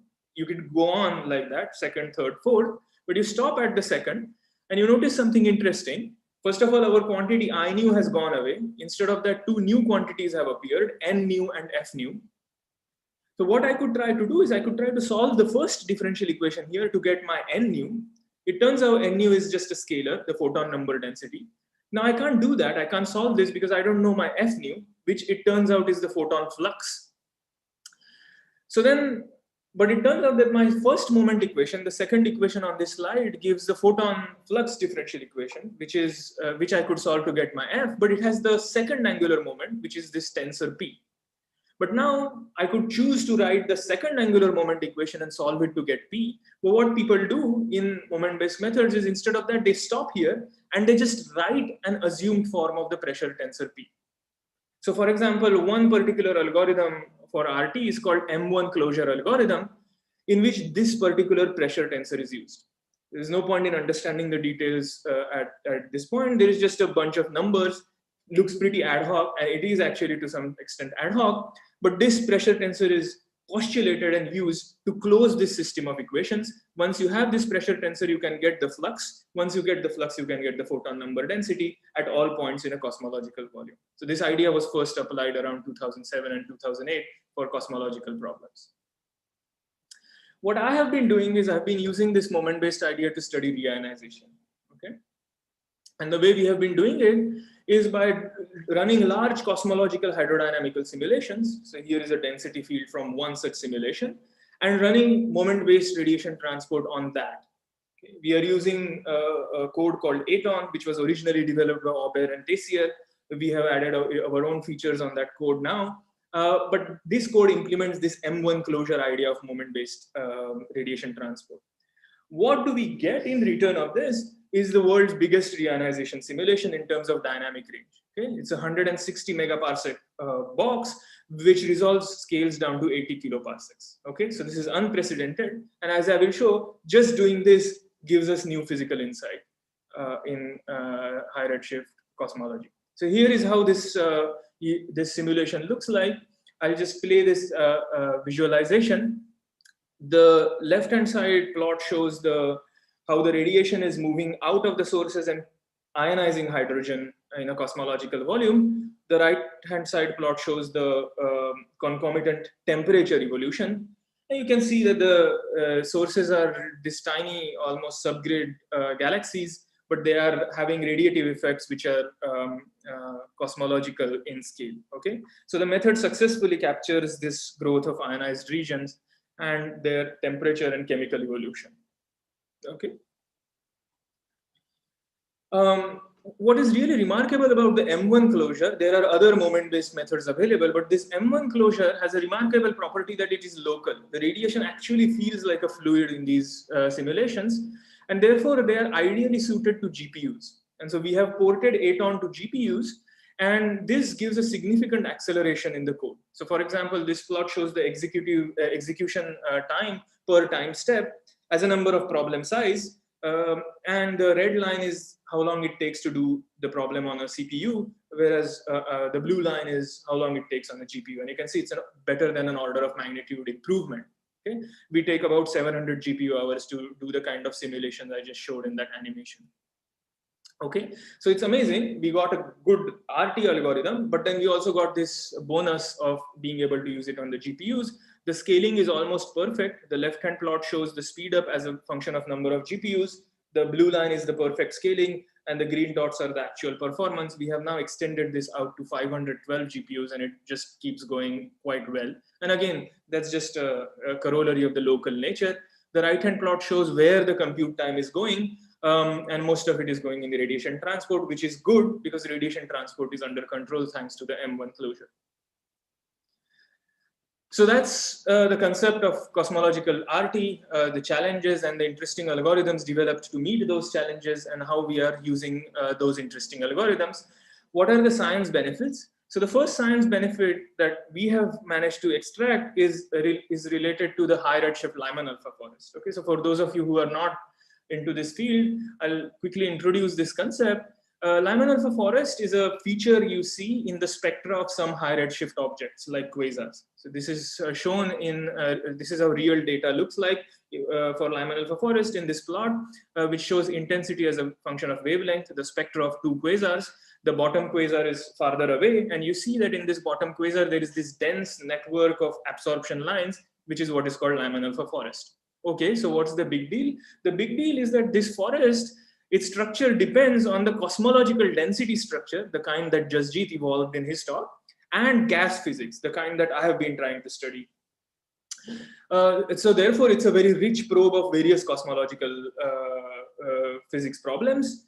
And in particular, for people like me, it can offer clues to understanding reionization. Okay. Now, one of the interesting features in the high redshift Lyman alpha forest was that at redshift greater than 5, the Lyman alpha forest shows a very large spatial fluctuations. This was noted in real data in the last 5-6 years. That Lyman alpha forest in one part of the sky is very different from that in the other in other parts of the sky. So on this figure, the left-hand side panel, the smaller panel, shows the strength of the Lyman alpha absorption, or the opacity, tau effective, as a function of redshift in various spectra. And you see that it grows up, it increases as a function of redshift. So the absorption in the Lyman alpha forest is getting stronger. But in the right-hand side plot, what is shown is the distribution function of these absorption strengths in different redshift bins. And you see that these distributions are not vertical lines. They are not step function. They are broad distribution, which means that the opacity is spread out, as you can see in the left panel as well, over large ranges of values. Now, you might say, okay, so what's important about that? It turned out that that was very unusual. None of the contemporary models in the last 5 years could explain that spread. It was not known why this happens at all. It turned out that when we did these M1 closure-based radiation transport simulation, the simulation perfectly reproduced these spatial fluctuations. And so basically the idea was that these GPU-based radiation transport simulation had achieved the sweet spot of a volume. They were truly cosmological, and they were doable. They were feasible. So speed and volume were achieved to solve this problem. It turned out in terms of physics, the reason we have these fluctuations is because of delayed and patchy reionization. So the blue curves on this is our simulation and the red curve is the data. Okay, so here is another way of looking at the results from this simulation. These are light cones of evolution of various quantities from redshift 8 to 5. The top light cone shows the neutral hydrogen, the middle light cone shows the ionization rate, and the bottom light cone shows the temperature. And there is a rich amount of physics here. I'm just showing this to you as an illustration of what these simulations produce. There is a lot of information on this slide that one can discuss if one is interested.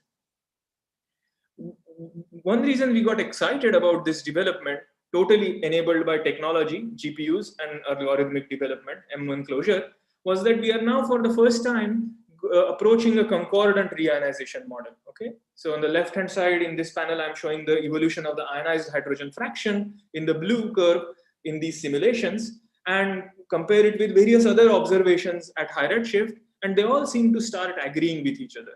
The right hand side panel shows the Thomson scattering optical depth to the CMB last scattering surface, and it agrees perfectly well almost with the Planck measurement. Okay, so suddenly the simulation, the confidence in the simulation is not because we have mathematically shown that it's the correct solution, but it seems to agree with so much data. There are other benefits of the dynamic range. So this is for the first time we can start asking truly cosmological questions to astrophysics simulation. So here is one such result. It's about CMB. And this is a crowded plot, and I apologize for that, but it's a simple plot actually. What it is showing is the power spectrum of the so-called B-mode polarization signal of the CMB, okay? CLBB as a function of L. And the red curve shows the amount of B-mode polarization induced by the free electrons produced during reionization in these simulations in the CMB. And the other curves on this plot show expected primordial signals for various inflationary theories, experimental sensitivities, and current data. But the cool thing about the red curve is the first radiation transfer prediction of a CMB result. Okay, so first radiation transfer result of a secondary anisotropy result. A second beneficiary of these simulations has been 21 centimeter science. As we all know, experiments like SKA are trying to detect 21 centimeter from cosmological scales. Again, it was difficult to predict this without such simulations. What is shown here is the 21 centimeter power spectrum. The left panel is at redshift 5.6, the right panel is at 5.4. The black solid curve is the result from this simulation.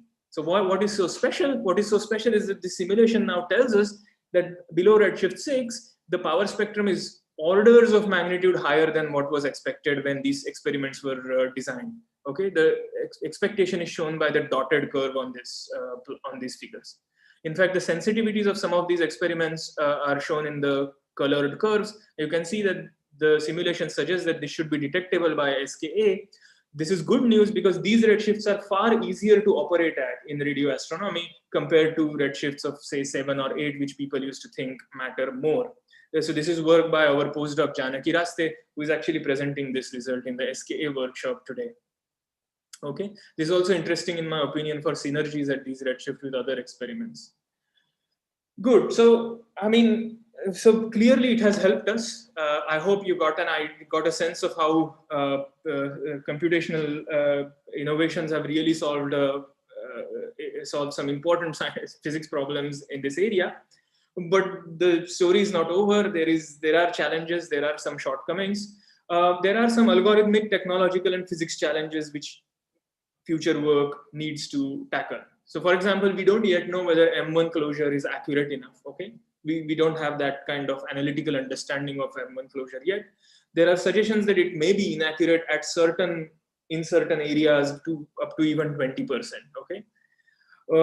I emphasize that we have great dynamical range, but it might still not be sufficient. There are some suggestions that we are still missing small scale structure. We need to push harder. Some of you may have noticed that the results I've shown were done in post-processing. The cosmological structure was evolved first and then radiation was evolved. What this misses is the back reaction between radiation and hydrodynamics. We are coming up with some hacks to solve this, but this needs to this begs some elegant solutions. And we still can't do enough simulations to traverse cosmological parameter space for solving important problems like dark matter and dark energy. So I'll conclude there. I hope I've given you a sense of what cosmological radiative transfer simulations are and why they are essential for various problems in cosmology. The M1 closure algorithm combined with GPUs have resulted in the biggest reionization simulations on the planet. And this is not just fun. This is not just doing something biggest just for the sake of it. Getting to this magnitude has solved new problems. There are future tasks, future problems ahead, both in analytical side of developing better algorithms and in terms of physics and technology in running these codes. We are currently running large suite of such simulations on various national facilities. And I think, I'm not sure if this was mentioned today, but we are also experimenting in India of running these simulations on the commercial cloud. So I'll be very happy to discuss that side of HPC in India with people if they're interested. So I've got a bit above time, sorry about that, but I'll stop here. Thanks. Okay, thank you very much, Girish, for an interesting talk and also for bringing up this issue of commercial cloud application. So we can take a few more questions now. So please raise your hand if you can. Sharanya, as co-host, I cannot raise my hand, but can yeah, please. Yes, Justice, please go ahead. Yeah. So, Girish, has anyone experimented with doing the closure at higher moment and checking what happens? No, Jasjeet. So that's a good question. And I think I'm confident in saying that there is not a single study considering that. There are people in neutrino transport simulations who have tried to consider that, but it's an entirely different problem and they have only done that in 1D. Okay. So there is no one who has looked at higher moments. No. The other thing which I wanted to ask was the power spectrum which you plotted for H1. This is only the IGM or it has the galaxy contribution as well? This is only the IGM. Yeah. So it's in some sense a lower bound. Yes. Yeah. Okay. Thank you. Okay. Dipanjan, you can go ahead and ask your question. Thanks, Sharanya. Thanks, Girish, for this nice talk. And again, following up on Jasjeet's question, my question was again related to the M1. So M1 is the default scheme to go to nowadays for the RT schemes because it gives very nicely between these two limits of optically thin and thick. However, there is some inherent assumptions of symmetry. And as for a single source, it works perfectly fine. When you have multiple sources, there are some approximations and inaccuracies that may creep in. So do you have any estimate or thought on that? On what level or percentage that can affect the results? Yeah, so this is obviously a very important question. I think serious work is urgently needed on that, but it's also a really hard question. So there is precisely just one paper which has attempted an answer to the question of how inaccurate M1 is in a few source case. And even there, they have only been able to look at 1D problems. Analytically, it's really difficult to tackle this. Right. There is a lot of literature in the early 80s, 70s where people were interested in stellar physics, radiation transport. Perhaps somebody has looked at in that set of papers and books. But yeah, I don't think any of the cosmological RT members, community members have good understanding of. But even for the case that you mentioned that works with 4 sources or so, how much does that affect? Do they have an error budget that they could produce there? Yeah, so the difficulty of that is we don't have an analytical solution in that case to compare with. And we know that, for example, even ray tracing and so on, they are done with additional approximation. I mean, it might sound like ray tracing is exact, but it's never exact. You cannot do ray tracing in the exact limit. As a result, they are also approximate. So the best you can hope to do is compare different algorithms. You can compare M1 with ray tracing. There we find that they are roughly kind of similar, but that doesn't tell us much because the ray tracing inaccuracy is also kind of unknown. The missing link is a good analytical solution in a few source case, which we don't have. Thanks. Okay, so any more questions? Please raise your hand or just let me know. I don't see anything on the Slack yet. No, Sharanya, there is a question. Oh, yes. So there's a question on Slack. I'll just read it to you, Girish, by Borun Maiti. So he is curious about how might the results be affected if that pressure tensor is assumed to be of a different form. Again, a good question. This has been looked into. The pressure tensor, currently two forms are being used. One is the form M1 closure form that I have given. The other form that is also relatively popular is the variable Eddington tensor. And both of these have some compromises. The variable Eddington tensor works in optically thin limit, M1 works better in optically thick limit, so we prefer M1 and so on. So yes, there has been a systematic study of how these compare with each other. There are quantitative lessons, but beyond a certain limit, it's not clear what that comparison really tells us, as Deepanjan was pointing out. But yes, I think there is also a classical paper in 1984 in which they have analytically studied tens of forms of the pressure tensor. The particular form that I used in my M1 closure is kind of a Lorentz transformed black body. So it's isotropic in some inertial frame. It's not clear why that's a good choice in reionization. It's not a Lorentzian black body in reionization, but it seems to work. Okay, so we have a few more minutes until we take a break for the next session. So maybe we just continue on this discussion, and people can ask questions on all the four talks which were there in this session. So of course, Robi had to leave because he had a meeting to attend. So I will send him the questions by mail. So Girish, I just had one naive question. So when you're solving this equation for this radiative transfer, you see there are grid codes where in cases of star formation, so people make use of adaptive mesh refinement. So what kind of complications do we run into when you try to solve this kind of equation on an adaptive grid? Right. Yeah. So that's a very good question. This has been attempted. There is a start already by Roman Tessier and his collaborators, the code called Ramses RT. Yes. I think the first challenge that you face when you try to do this adaptively is that of the time scale that I mentioned. The time scale is set by this delta x over c, the Courant condition. And in adaptive schemes, the time step can become so small that the whole problem will basically just keep stuck, right. It will remain stuck at lower levels of the adaptive scheme. There are two ways in which this has been solved. One is you use different time stepping criterion at each stage. And the second way is coming up with clever combinations of implicit and explicit techniques. There is a lot of active work. I'm not sure if there is a clean consensus in which one can say that this is the way to go. I think people are sort of groping for the moment for the best way forward.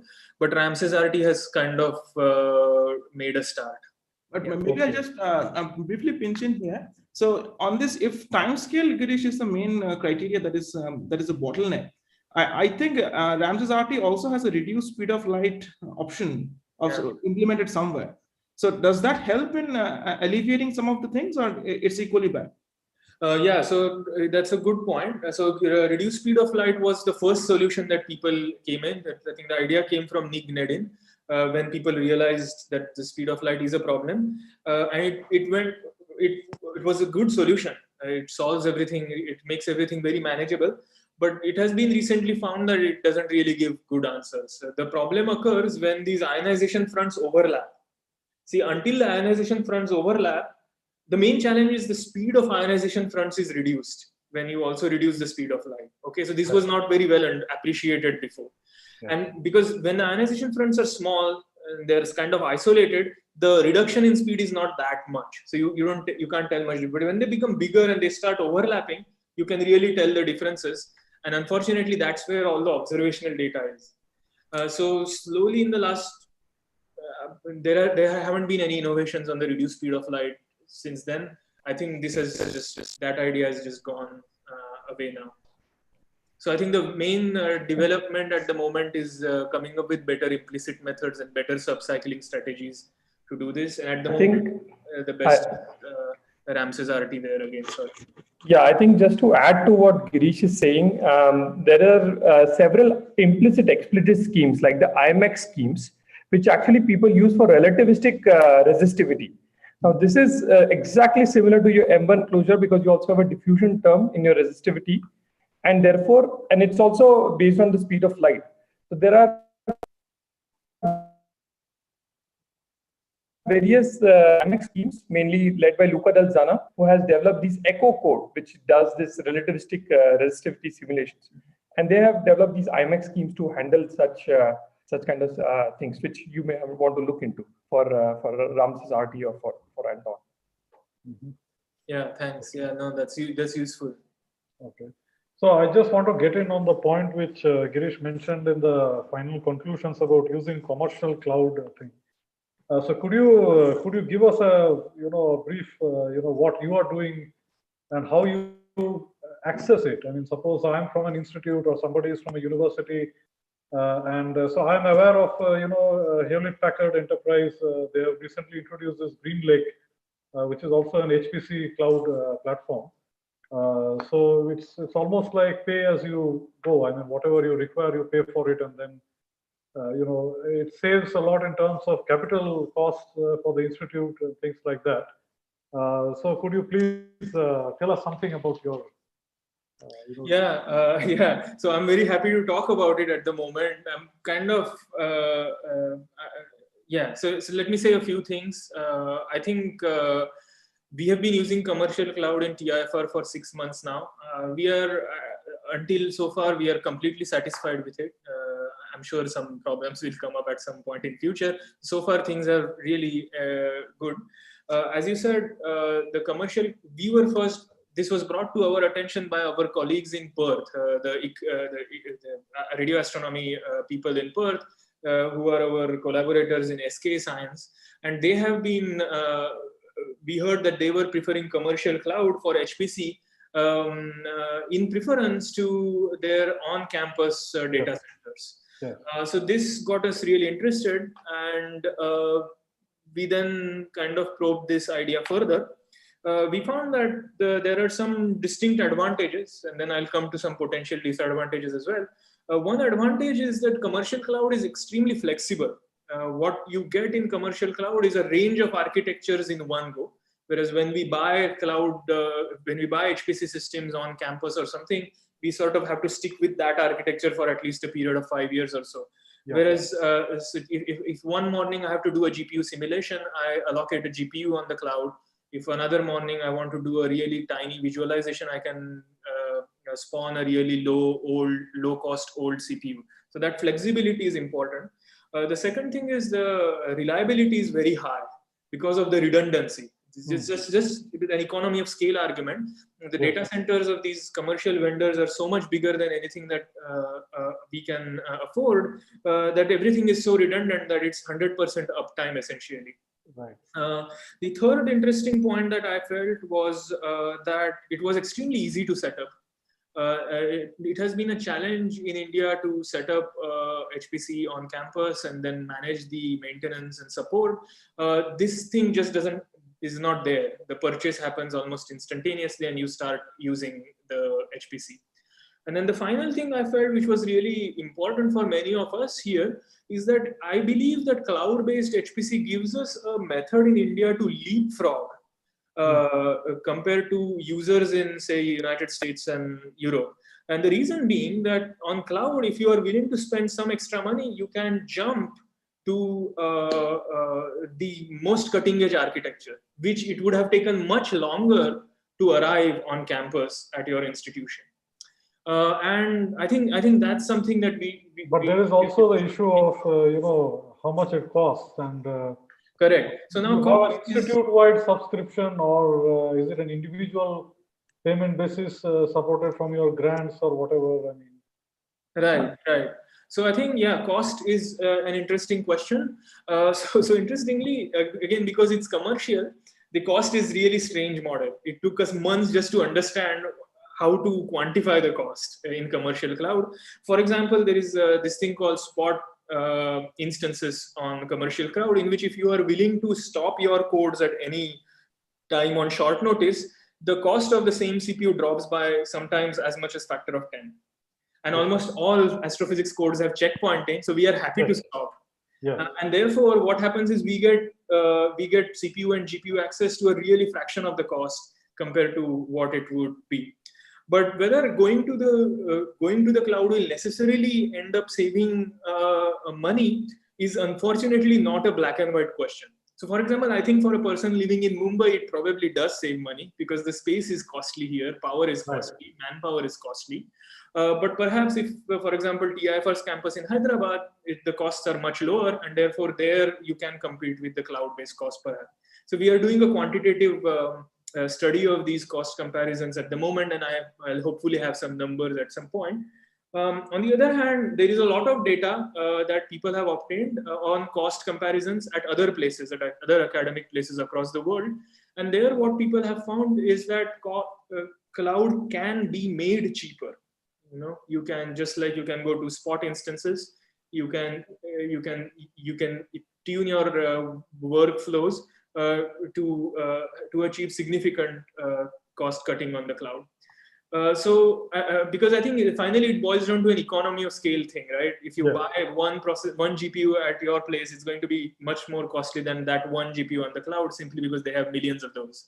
Right. So it's not, unfortunately, regarding cost, I don't have a black and white answer. There is a strong suspicion that it's potentially cheaper, but more work is needed. And we are doing that at the moment.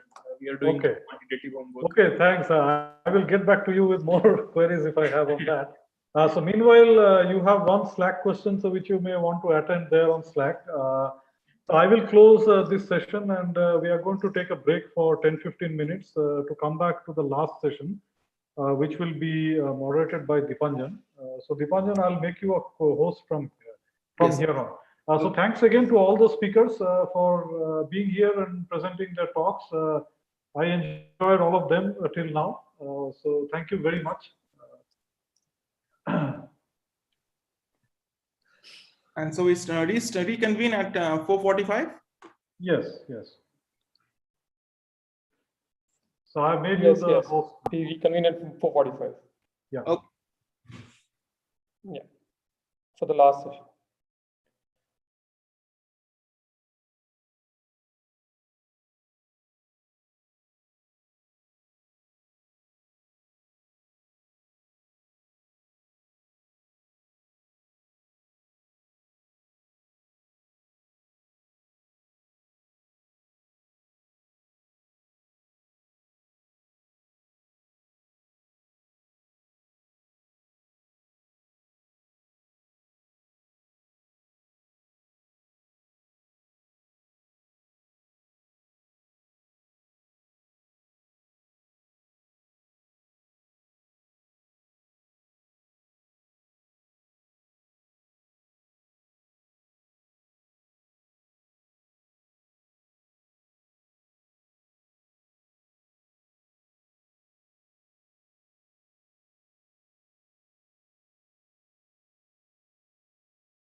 I don't see Shukanta online. Shukanta, are you online?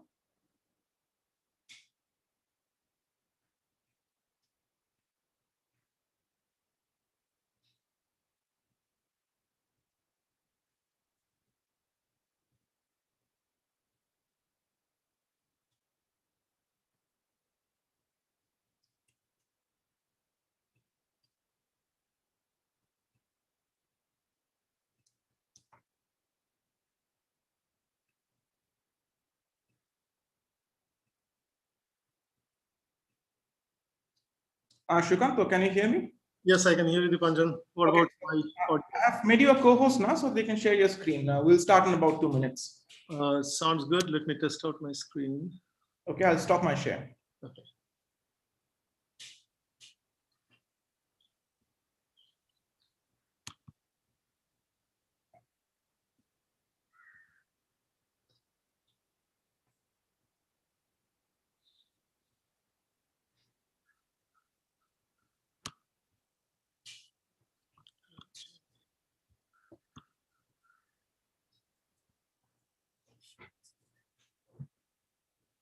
Okay.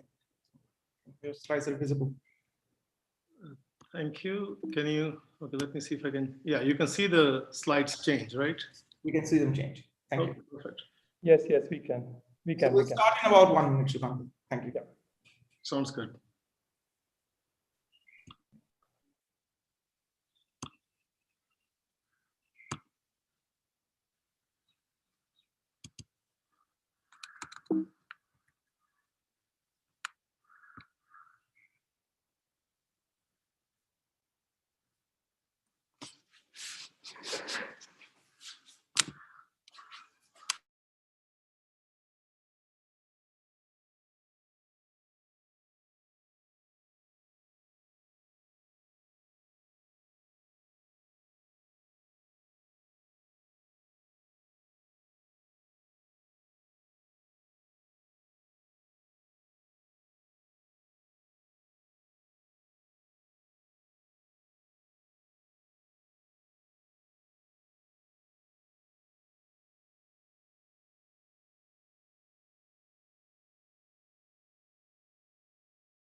Maybe we'll just wait 1 more minute to let the people come back in who have left.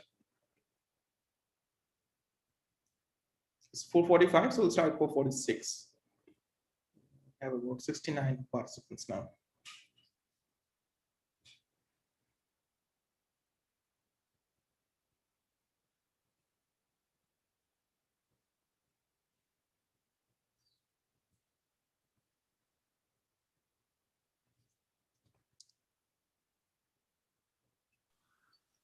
Okay. Yeah, I dropped out for a second. Okay. So you have been made a co-host again, okay? Yeah, thanks. There's a thunderstorm brewing in Pune. So yes, I know. I might have to go back wet when I go back from office. Yeah. Be careful, guys. I'm just worried that my the internet connection doesn't drop out and give a blackout completely. No, although we have UPSs, so we should be fine. So okay, let us start the last session of this workshop. It has been a very interesting workshop with a wide, diverse area of topics being covered, starting from the first session where we had a wide overview of different types of architectures that we done our course on and more generalized views. And then we had 2 subsequent sessions with more specific science topics, and we'll continue that in session 4 on astrophysical relativity. We'll have 3 talks again by Shrikant Bose, Indranil Chattopadhyay, and Pravish Kumar.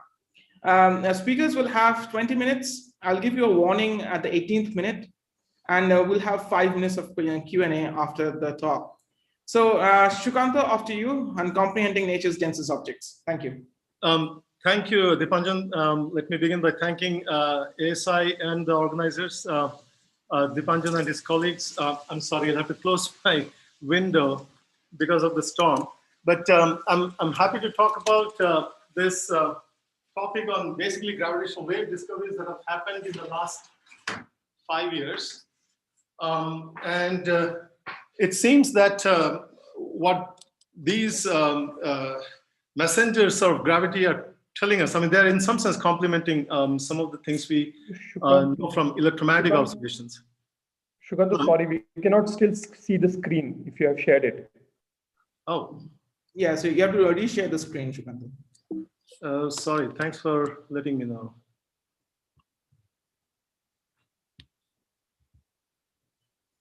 Can you see it now? Yes. All right, so, and what you see on this first slide is an artist's impression of LIGO India. The site has been fully procured, and in fact, construction is ongoing at the moment. We are still waiting for the final project sanction, but hopefully we'll get it in the coming months. What I show in the coming slides have benefited from work from a few collaborations here. So what you see in the second slide is a menagerie of gravitational wave sources, all binaries of mainly binary black hole and binary neutron star types. And they were discovered because of the efforts of the LIGO, Virgo, and mainly those two collaborations. And more recently, the Kagura collaboration from Japan has also joined. But the LIGO scientific collaboration, of course, has a representation from many Indian institutions in the form of the LIGO India scientific collaboration. And their work is also partly represented in these slides. What you see in this picture is on the vertical axis, I've plotted the masses, the component masses of the binaries. So in solar mass, near the horizontal separation doesn't mean anything here, except that they help the viewing. So the galactic neutron stars are shown in yellow. These are basically the ones that are seen in binary systems. But you will find towards the center of the panel near the bottom, a couple of pairs of orange spots, which actually represent the binary neutron stars that have been discovered by LIGO and Virgo. And they coalesce to form objects shown in white in the mass gap region between about 2 and 5 solar mass. We assume these are black holes, maybe the lightest black holes, but we have not seen any signals from them. So that is a part or a component of the future discovery space, where signals from these post-merger objects may actually confirm whether we are observing, the lightest neutron stars, the heaviest neutron stars or the lightest black holes. But if you go up to the part of the diagram showing heavier masses, then in purple, you see the black holes, again in the galaxy, known through electromagnetic observations. But in blue, we see them close to 50 binary black holes observed by LIGO and Virgo. And this clearly showed that most of the black holes that are now known to mankind are quite a bit heavier than the masses we could sample through black holes in our galaxy. So this demographic information is useful, for example, to understand how these black holes are formed in the first place, because there are multiple channels that may be in the works, and some of this you may have heard in Saurav Chatterjee's talk earlier today. So third slide, what have we learned so far? First, black hole mergers are quite common. Most do not reveal much spin. That is something we have learned. We did not know this for sure. On the other hand, a few of them actually show clear indication of presence of spinning black holes. So it means that spins are not completely ruled out, because there are theoretical models that suggest that black holes can form without spin. I mean, these have cosmological implications through the formation of primordial black holes. But on the other hand, if we did observe many black holes with spins, that would have supported a dynamic formation channel, where through maybe 3-body or quasi oscillations, we in globular clusters we see these binaries form. It's maybe we should wait for more data before we can conclusively say whether that formation channel is really quiet or not. Second, as I just showed you on the previous slide, pseudomass black holes can be quite massive. In galactic black holes, we find them to be to have masses of up to about 20 solar mass or so. But here we find them to be much more massive. I mean, for stellar mass all the way to over 50 solar masses, but maybe we are even touching or probing into the intermediate mass black hole regime, where with a recent discovery of GW 190521, it seems we are observing black holes that are touching at around 100 solar mass in mass. Third, the distribution, that is the distribution of these black holes that we have sampled, is across quite a range of redshift. The heaviest black hole merger was found at a pretty high redshift. So, which means that we can use these objects as standard candles. We call them standard sirens because we can, quote unquote, hear the gravitational waves from them, but we can't see them. So we can use them as standard sirens because their masses or absolute luminosity can be harnessed from the modulation of their gravitational waveforms to be able to measure H0, the Hubble parameter, but also perhaps the dark energy equation of state. So that remains, yeah, we have done some measurements, but they're not precise enough to be able to sway the jury on whether, for example, the shoes measurements are more accurate or the CMB measurements. Number 4, we have probed properties of dense matter, basically nuclear matter in neutron star mergers, and I'm going to show a slide or two about that. And number 5, through the binary neutron star observation at 40 megaparsec, we have actually established quite firmly that indeed kilonovae are associated with short gamma ray bursts, and that short gamma ray bursts are actually caused by binary neutron star mergers. And also we have learned more about the SGRB engine itself. And finally, well, I'm not covering all points perhaps, but at least on this slide, we have not been able to disprove general relativity. So we have subjected it to various tests, and it has so far passed all of them. But how do we infer so much about these objects and the cosmos or the environment they reside in? It's essentially through the waveform, as I hinted. So here, if you can see my cursor, on the left, I show a schematic of 2 black holes with their own independent spins, precessing and then coalescing because of loss of energy through gravitational wave emission. And as these 2 black holes in spiral, and that then I transit to the right plot here, they emit gravitational waves where the instantaneous frequency of this strain shown as a time series below the cartoon. The instantaneous frequency is twice the orbital frequency, and the closer these 2 black holes come to each other, we are digging deeper into the gravitational potential, and the amplitude of the strain increases, and eventually they merge, and then the final object in this case will also be a black hole, and the black hole is quite compact with a very strong surface gravity, and it rings down like a damped sinusoid, as shown in the last few cycles. So these waveforms, one of the computational challenge, I mean, given the theme of this workshop, is to produce these waveforms across a vast parameter space. The inherent parameter space is of the order of 10, but the overall parameter space, if you include things like the sky location, the orbital inclination, etc., would run over a dozen parameters.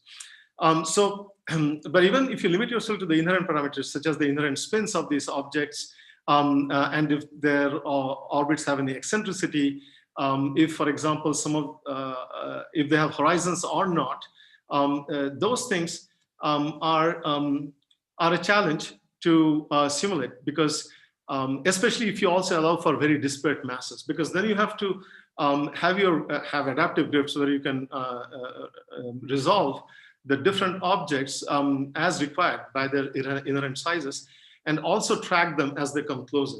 I think some of these details you will hear a couple of talks later by Prayush. So I'm not going to spend too much time on that. But apart from modeling these waveforms, the other complementary challenge is how do you then hunt for them in noisy data? So that is the signal search problem. I'm going to say a few words about that a few slides later, but persisting with the binary black hole waveforms, how do we model them? We use post-Newtonian theory in the early part of the waveform, then when the binary components are somewhat spaced out, so they're not gravitationally interacting very strongly. Their speeds are much less than the speed of light, so we expect perturbation of, or rather expansion in powers of the velocity of these objects beyond the Newtonian orbits to be quite reliable. But as they come, and this part of the work was in India. If I limit myself to Indian contributors, I mean, historically that has been led by Bala Iyer and his collaborators.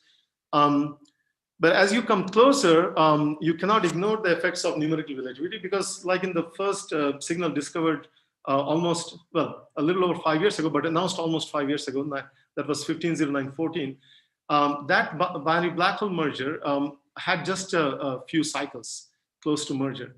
And to model them, the velocities were very close to the speed of light. I mean, almost like 40–50% of the speed of light by the time those objects were merging. So there you cannot avoid invoking numerical relativity. So there, in the past, this effort was primarily led by researchers outside India, but lately Indians have also been contributing to generating these waveforms in some parts of the binary black hole parameter space. And finally, there is the perturbative regime, where once the two black holes have coalesced, you have a perturbed black hole. And here, India actually showed the lead through the pioneering work of Vishveshwara, who passed away a couple of years ago. With the heaviest black hole merger that I'm talking about, we have actually seen just the first couple of cycles of this ring-down waveform. So this waveform is now on firm footing observationally and is consistent with GR, as you mentioned. But why is this waveform an identity card? That is because this waveform will be modulated differently if, for example, the two black holes were of very different masses, or if they had spins, or if the orbit had eccentricity. But if you include matter effects, because black holes are vacuum solutions of GR, but if you include matter effect, then also you will have a dephasing. So it is therefore very important to track the phase of these waveforms. And after they merge, if they leave a ring down signal, as you saw in the previous slide, then you know it's a black hole. But if you have deviation from the ring down signal in the right extreme of this wave train, then that can tell you a few different things. For example, maybe the object is not a black hole. It could be an exotic compact object, or it could be a hypermassive neutron star, which before it collapses to a black hole, it may have a bunch of post-merger oscillations characteristic of the equation of state of that hypermassive neutron star. So a lot of physics can be unearthed by tracking this phasing. And that is why, again, it's very important that we obtain computationally accurate waveforms. So the grid has to be very fine to be able to track this phasing with the needed precision. Some examples of these waveforms, I mean, as opposed to circular or quasi-circular orbits, if you actually had eccentric orbits for the two black holes, then you notice that the waveform will be quite deviant. And this is physically understandable, because for eccentric orbits, you have part of the time, each black hole coming closer to its periastron, and so the instantaneous frequencies of the wave is expected to rise, but also the amplitude, because this black hole is sampling a stronger or deeper part of the gravitational potential. So the exact tracking can actually tell you the eccentricity of the orbit. You can have spinning precessing binaries, and there again, you will have modulation introduced by the spins. And lately, the community is realizing that there could be other ways of distorting the waveforms. And here again, multiple groups in India have contributed, including people at the ICTS and recently also at IUCAA, where here I'm showing how those inspiral waveforms I showed earlier from binary black holes can get distorted because of strong lensing, or even a combination of strong lensing and a population of micro lenses. So these are the various reasons why modeling these waveforms accurately is your first key to unlocking the very interesting physics these coalescences may hide. Additionally, people, especially in Europe, are exploring the possibility that apart from binary black holes and neutron stars, you could even have exotic compact objects, where in this diagram I'm showing the potential of a black hole, in this case a non-spinning black hole, as a function of the tortoise coordinate here in units of the mass. So in the top panel, you just see this potential as you expect, and then the tortoise coordinates, the light surface will be in this location as shown here. But on the other hand, if this object is not a black hole, but something very compact, nevertheless having a surface outside the horizon, or what would be the short-shell radius, so not a horizon, then you would have a surface as shown at something like minus 5m in the tortoise coordinate. So this surface will have some reflectivity, and therefore can cause perturbative modes to be trapped in this well before they are able to leak out. So in such a case, there will be again a change in the phasing of the waveforms produced by two such exotic compact objects. This dephasing was, and by the way, whether or not we are losing energy into the horizon, or we have a situation where part of this energy, as shown in this crystal-like diagram, that is getting reflected, right? That will affect what is being observed by gravitational detectors at Sky Plus, or this future null infinity. So this correlation that was conjectured before actually has been numerically established by a set of work as shown here. And I would like to shout out at Vaishak Prasad, who is a PhD student. He also contributed to showing that information falling towards the horizon is strongly correlated with information that is arriving at gravitational wave detectors. This is important because this way we can actually test general relativity by checking if information acquired at our detectors on Earth, for example, are correlated with the kick velocities that these compact objects receive at merger. In turn, they can even establish that these compact objects are indeed black holes in general relativity and not something else. But the dephasing I talked about, because of loss of energy through the horizon into the black hole, can actually be tested. So here there are two waveforms. This is another study by another PhD student, Shag Datta, who showed that if you have absorption, so that's the blue trace here, which is what we expect for a black hole horizon, then the phasing is different from one where you have all other parameters the same, but you don't have absorption, but you have perfect reflectivity. Which again can be consistent with exotic objects such as gravistars or boson stars that some authors have proposed. Now, when you bring in matter effects, then in my opinion, things become even more interesting.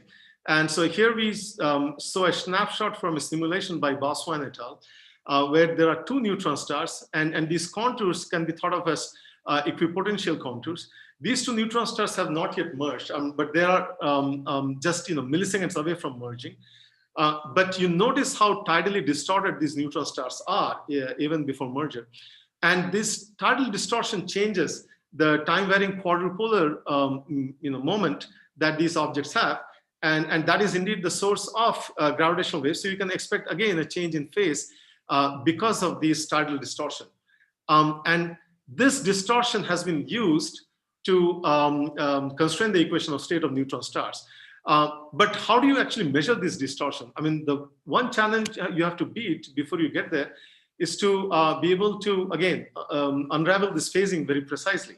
What I show here is, again, that first event from 2015, which was quite loud with an SNR of something like 24, 25 in Livingston and Hanford. And, but to be able to unearth this from noise, there's again a lot of effort that is needed, and some of that effort has been led by people like Sanjeev Dhirandhar and his collaborators. And here I show that the prototypical binary neutron star signal that we saw in 2017 was itself marred by a strong glitch. And to be able to characterize this as a glitch and then regress it from data, it still requires care, because otherwise you're going to modify the signal and introduce artificial residues. So you don't want to do that. So some of this effort also has been contributed by people listed here. In fact, Sanjit Mitra and his collaborators have recently shown how to improve the significance of some of these signals by using machine learning, where they actually teach the machine how to recognize noise artifacts from real signals. And that therefore improves the significance of these signal tracks. Here, this chirp is a time frequency track that we expect from binary compact object coalescence. So you use the phasing of those coalescences then. Yeah, you are almost near the time, so just maybe you can. Okay, just a minute or so. So here we show how for this binary neutron star we were able to constrain the pressure in neutron star matter as a function of density. So the left we show only the pulsar mass limit that is used to constrain things. In the bottom we show this in the form of mass radius diagrams. But if you use gravitational wave observation, how you notice how these posteriors, the 90% posteriors shrink, and then to that if you use the nicer mass radius observation, it shrinks things further. So it's a multi-messenger observation already that is helping us. You can also do consistency tests between what you see in the in-spiral phase and what you see in the ring down phase to check whether things are consistent with general relativity. And that work was led by another then PhD student, Avirup Ghosh at ICTS. And this is important because there are alternative theories of gravity that predict a different signal in the ring down, shown in red here, such as from Brain World, as opposed to the damped sinusoid in GR, shown in blue. And okay, so what is the next discovery phase? I mean, we expect that eventually perhaps we'll see a stochastic background of gravitational waves, which could be, the distribution could be different here in the density parameter omega for binary neutron stars as opposed to binary black holes. And in the right, I show how these LIGO-Virgo noise curves are gradually going to seep into probing these distributions. We are not there yet because we are actually at this black line with the latest concluded observation, the third observation run. And then we can use these observations to constrain the rate of formation of black holes in redshift. And then, okay, this is my last slide. So in summary, what do we expect in maybe the next 10 years? This is my list of guesses. I would say we would expect to see more oddball binaries, maybe at least including one that is discovered by a machine learning algorithm. That has not happened yet. What I mentioned for the Srijit et al. Study was one where the significance was improved for one pre-discovered object. We can get a more precise measurement of H. Now, I didn't talk about Hubble parameter because it's a short talk. If you have questions, I can answer that there. I talked about effect of lensing. So I would expect to see at least a lensed binary that in turn can enrich the physics we learned, because through gravitational waves, we can measure the time delays of the lensed images. That in turn tells us things like how fast gravity can travel.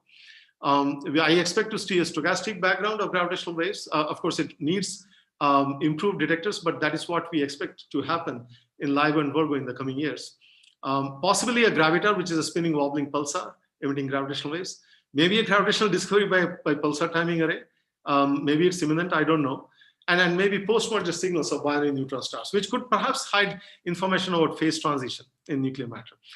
With that, let me end here and again remind people that what I've shown here has benefited from work from a lot of people, many young faces here. This, of course, is a pre-COVID picture, but when the pandemic allows us, maybe we'll get a more recent picture of the community. Thank you. Well, thank you, Shrikanta, for this very broad introduction and setting the right pace for this session, actually, from the physics point of view and the results that we can have and where numerical relativity more fits in, which allows us to have more technical discussions in the later half. So I'll open the floor for questions. Participants, if you have questions, please raise your hand. Shantanu Desai, I'm asking you to unmute yourself. Yes, so Sukanda, since you mentioned exotic objects, right? So one of the bastion of another kind of a exotic object is in India, Pankaj Joshi. So on naked singularity. So maybe it's just my ignorance. Are the LIGO disorder, can you rule out naked singularities? Sorry, this is a physics question, not in line with the theme of this talk, but since I was just curious. Okay, I cannot give you a statistically informative answer on with what confidence we can rule it out. But what we have seen so far is consistent with either binary black holes or binary neutron stars in general relativity. The one issue I have with naked singularities is that, how do you handle predictability at the singularity, right? So, but maybe that's a discussion for another day. But what we have seen so far can be explained very well with black holes and neutron stars. Okay, thanks, Shantanu. The next question by Dibyendu. Hi, Shukanto. So this is Dibyendu from Isaac, Kolkata. I'm not an expert, but I'm just trying to understand this interesting stuff that you mentioned about a stochastic background of gravitational waves. So do you mean a non-directional, like something not related to a particular event, but a general background of volume filling gravitational waves, which is existing in the universe that you might be able to detect? Yeah, so this is related to the fact that we have been observing, especially binary black holes deeper and deeper. And as the detector sensitivity improves, and given that we have actually observed some really loud ones from redshift, a very high redshift, and given the projections for the population through plots like this, where at close redshift, the error bars are very small. Of course, at high redshift, we don't know. The rates can be very low or very high. But even if they are along this, let's say, the median line, then we expect that there will be several, mergers happening in a short enough time so that we will not be able to resolve the signals, meaning the signals will be overlapping. So we'll not be able to resolve the signals in time or in the sky. Right. So that I think answers your question. So what we'll observe instead is as a background. So there will be a hum in the detector and not isolated. And will that tell you about the frequency of such events happening in the universe, perhaps? Yeah, but for that you will have to invoke a model for of course, of the black holes. But indeed, once you have a background, if you are able to measure this distribution precisely enough, you can start constraining the formation rate and also the mass profiles of these black holes, the star formation rate and the mass profile. Great, very interesting. Thank you. You're welcome. Well, thanks, Dibyendu. Any other quick question? One last question. Well, maybe I'll just pitch in one, Shukanto. So you give a very nice wide background of where all those techniques and the physics stands. But especially coming from the numerical point of view, as you said, you can use the post-Newtonian stuff, but then beyond a certain point, you need to go to the actual relativistic simulations, and those are costly. So in the community, what is the bottleneck now? Do you need more simulations, or you already have the simulations? You just don't know which simulation to pick from? No, it will be good to, I mean, as we were hearing in other discussions today. So I would say we know enough techniques, and we have enough methods that can give us precision, but we need the computing resources to deploy them on to cover the parameter space of the sources. What I'm trying to say is that if you have a very lopsided mass distribution where a binary is, a binary component is, let's say, of the order of 100 times more massive than the other one, right? Then that demands, again, resolutions of different kinds to track these objects across the grid. And I think we have not been able to scan the full parameter space, partly because we don't have enough compute resources. I mean, this requires also running these simulations for several months to be able to get precise enough waveforms over several cycles. And we need several cycles because NR is already relevant in those cycles before merger. If you're talking about overtones, for example, when this object is ringing down, there again, we may need both some developments in techniques where we have, for example, higher order horizon finders, on one hand, but also computational resources where we can model this, the evolution of the overtones long enough so that we have enough of a signal bandwidth to search in the data. Eventually, of course, the observations have to complement them by giving us enough signal to noise ratio in these objects. Pravish may actually gives maybe complementary answer to what I just said. Okay, so we'll hear from Pravish after this. So I will like to thank Shrikanta once again for this nice overview. And then move on to Indranil next. So Indranil, I'll ask you to unmute yourself and then share your screen, please. Thank you. Thank you, Shrikanta.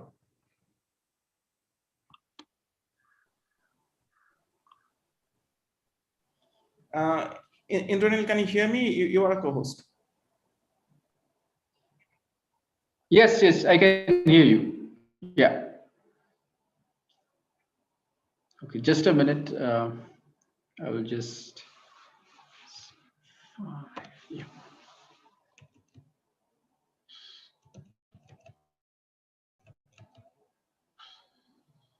Yeah. Okay. I'm very sorry that it's a very interesting talk I missed, but anyway, the internet connection is also very poor here.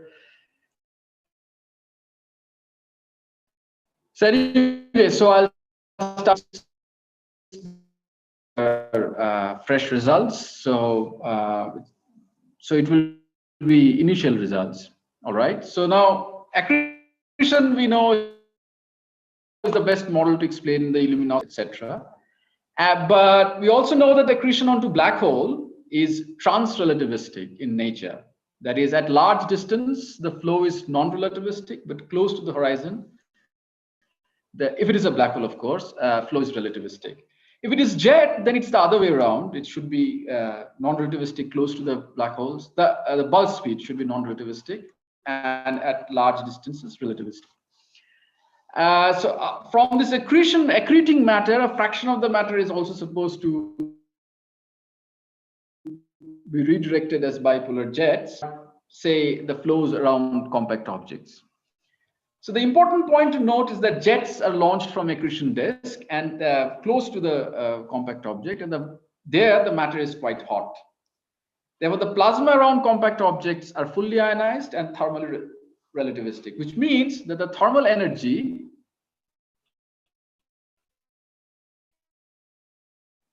is roughly, if the gas particles are distributed in non-relativistic to relativistic speeds in the fluid rest frame, then the constant gamma equation of state is untenable. So in general, when we study numerically or otherwise, gas flows around compact objects, then what we generally do is we use the relativistic equation of motion, but equation of state coming from Newtonian kinetic theory. Where that means the constant gamma equation of state can be computed and was computed first by Chandrasekhar and then later by Singh, still assuming it to be a Maxwellian distribution, but the energy Q being the momenta of each particle, but rather the relativistic version of energy. And if you do that, then the equation of state, what we get, I mean, and integrate in the phase space, and then you calculate what is the energy per unit volume, then it turns out to be a combination of modified Bessel's functions of various kinds. So the problem with this was that because it is a modified Bessel's function, to implement in numerical simulation codes, it is the time taken increases, and now if you want to do more sophisticated physics, then it is what is called computationally expensive. So what we did was, many people also tried. Okay, so we did an algebraic approximation of this equation of state by Chandrasekhar. We call it RP. RP means it is relativistically perfect. So we extend it from single species to multi-species ionized fluid, because we proposed it long back in 2009. Okay, there's something missing here. Okay, I don't know what happened.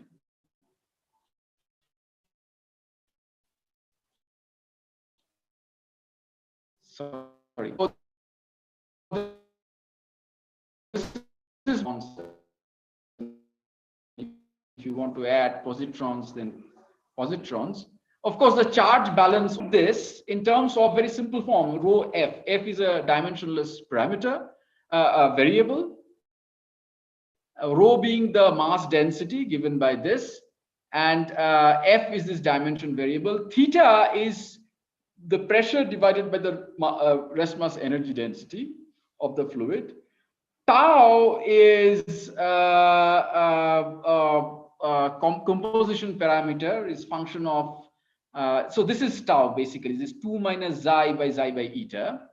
And xi is the proportion ratio of protons and electrons, eta being the ratio of electron mass by the proton rest mass.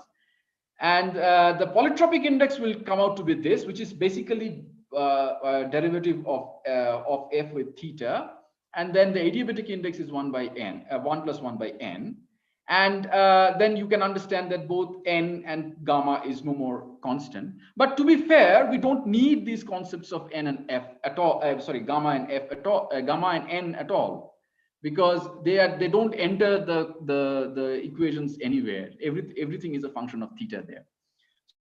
So now, if we plot the gamma, but since we are more adopted with that varies from gamma 4/3 to 5/3, and it also that is temperature dependent. It also depends on the composition of the flow. This is for the electron positron. This is for the electron proton. All right. So now, so we have implemented. We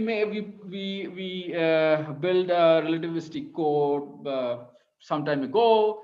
And then just recently, we also obtained the exact solutions of Riemann problem. Riemann problem is essentially, people who work on numerical simulations knows, is basically an evolution of initial discontinuity, and people get exact solution and then match the codes with these Riemann problem.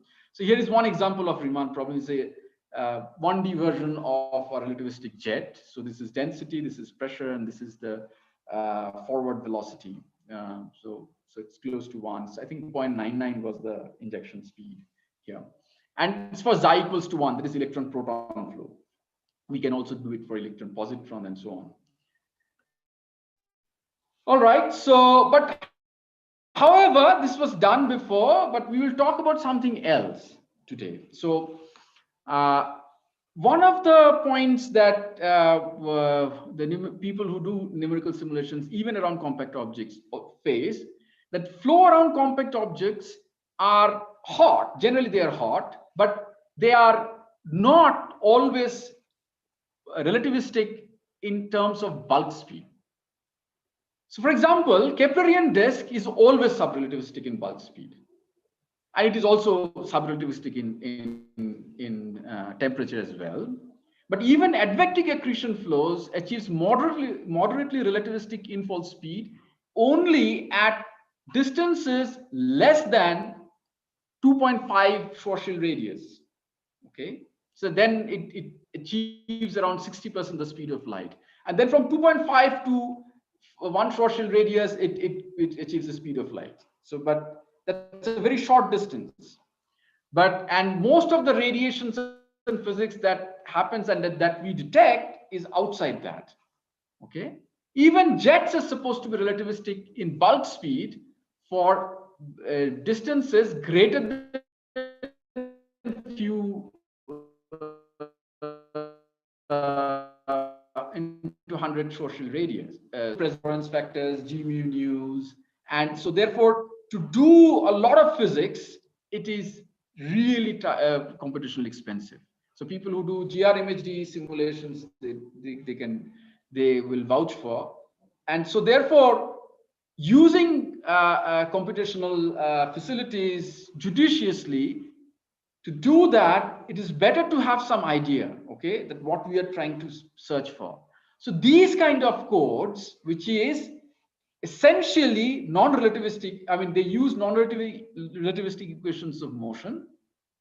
People use it. What we did is we used this non-relativistic equations of motion, but now we implemented this relativistic equation of state we proposed some time back. Okay, so that means that we start with these equations. This is very well known, fluid equations, and where E is E plus rho UK squared by 2. So the kinetic energy plus the internal energy. Now we insert the CR equation of state here. Okay, but of course we have to recalculate the eigenstructure of the code and therefore the fluxes from there on, and then the usual TVD routine. But I must say that it's nothing to do with TVD. We are developing a Vino code, which is TVD is basically second order correct in space. A Vino code is you can go up third order, fourth order, fifth order, and so on. So we can go up. So we are already implementing it in a Vino code. So it's independent of the numerical scheme you want to use. Okay. So now again we checked it with initially we developed a Cartesian code, and then we checked with shock tube tests, the Riemann, one of the famous Riemann problem with the shock tube one. So these are the parameters. So these are the left quantities, pressure, density, and velocity, and these are on the right side quantities, pressure, and the separation is at the middle. That is here 0.5, and then we allow it to evolve. And here is the velocity and this density, pressure, and here you can see the gamma, how the gamma is varying here. Okay, all right. So now then, what we did, we converted the code from Cartesian to the spherical coordinates, still one-dimensional because it's a work in progress. And we then use the Paczynski-Witte potential to take care of the strong gravity. And we here in this case, we are showing a simulation. This is a Mach number versus the distance. And we have injected from around 200 Schwarzschild radius. And we're injecting it. I have not shown here with the matching with the steady state analytical solution, but it matches pretty well. Okay, so this is a smooth accretion solution along the equatorial, forget about equatorial plane. So, I mean, it is a conical flow, we can assume, but anyway, along the radius. So here is a shocked accretion solution, again, with the Bernoulli parameter this and lambda this, lambda is being the angular momentum. And here you can see it's nicely, so this is the density, this is the Mach number, this is the adiabatic index. So it is around 1.53 at I think 600 Schwarzschild radius. And again, this is electron proton flow, Xi is equal to 1. And it just goes then near the horizon, it is 1.44. Okay. All right. So here is the match with the analytical solution and the simulation, which is a pretty good match. You can see that the shock has been resolved in around 5 cells. But again, if we change with the same injection parameters, so these are the injection parameters, the V injection, the theta injection, the lambda injections, of course, 1.75. But we change the Xi from 1, which is electron proton, to Xi equals to 0.25, which means that the proton fraction, the proton number density is about 25% the electron number density. The rest are positrons. Then there's this shock, this accretion shock goes away. Okay, so this is what we can, this is what is the solution is. So it's indeed composition of the accreting matter affect the solutions fairly significantly. All right. So now if we increase, again, we go to electron proton flow, but if we increase the velocities, I mean, basically we change the outer boundary condition, then you see it goes to the steady state first with the previous injection parameters. and then we increase both the velocity and the temperature around after I think 40. You can see something here. Okay, so it takes some time. Okay. Yes, now you can see that this perturbation going and the shock is washed out. Okay. All right. So yeah, so then we again check with radiative driven winds.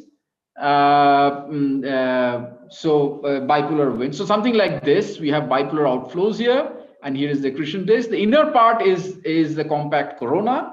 Okay, forget about how you get this compact corona, and they give a lot of hard radiation from here. And here, what we are doing, we are only studying the jet. With the jet, the disk is not coupled here, so they are not coupled because it's of course is one dimensional. We can't couple it in one dimension. And the outflow is along the equatorial plane. There is no rotation, only radial outflow. But the radiation field from these the accretion disk impinges. Now, because the jets are optically thin, therefore the radiation field penetrates the jet. So therefore, as the jet moves, it also sees the radiation field in front, and it feels a pressure from that radiation field. Okay, and they depend on the velocity of the jet. I'm not showing the equations here. Velocity of the jet as well as the energy density of the radiation field and the pressure of the radiation field. Okay, because it is one dimension, then we only have to calculate the pressure along the axis of symmetry, and also the energy density along the axis of symmetry. Okay, and the fluxes will sort of push it up, and the radiation field in front, the energy density and the pressure in front will try to pull it down. And the faster it moves, the faster it will feel the drag. It's something like if you throw a stone in air, it feels the drag and so on. Okay. Now, if the disk the disk parameters are changed, the radiation field will change. However, the entire jet will not know instantly the disk has changed because of the finite speed of light. Some kind of in electrodynamics we did, right? It's some kind of a retarded potential kind of a thing. It's not a potential, it is a radiation field. But since the light takes some time, so the light will affect it here before than here. And so we studied this effect in this particular study. So here what we have done, I'm always true. Here what we have done, we have changed, we have said that this is the median, the corona radius is around 10. The disk luminosity is 1 Eddington luminosity. The amplitude of the oscillation is 5 Rg. So the corona is going from 10 to 15 and then coming back to 5. And the time period is around 0.1 MB second. MB is the solar mass, the black hole mass, or whatever, the compact object mass in terms of solar mass. Okay, so now you can put whatever solar mass we want. Now the corona height maintains a ratio of 0.6 with excess. So whatever will be the excess, the corona height will reduce or increase and keep this ratio 0.6. So this is what we have done. And we can see that the jet, you can see somewhere here there was a shock forming. Okay, so what happens is, in the next slide I will just show. So these are, we have done it for 3 cycles and then it's repeating. Okay, so what we want to show here is that this was the steady state solution here. Okay, and you can see the energy density is this one, and the pressure, the radiation pressure, and this is the radiative flux. Okay, and here it sort of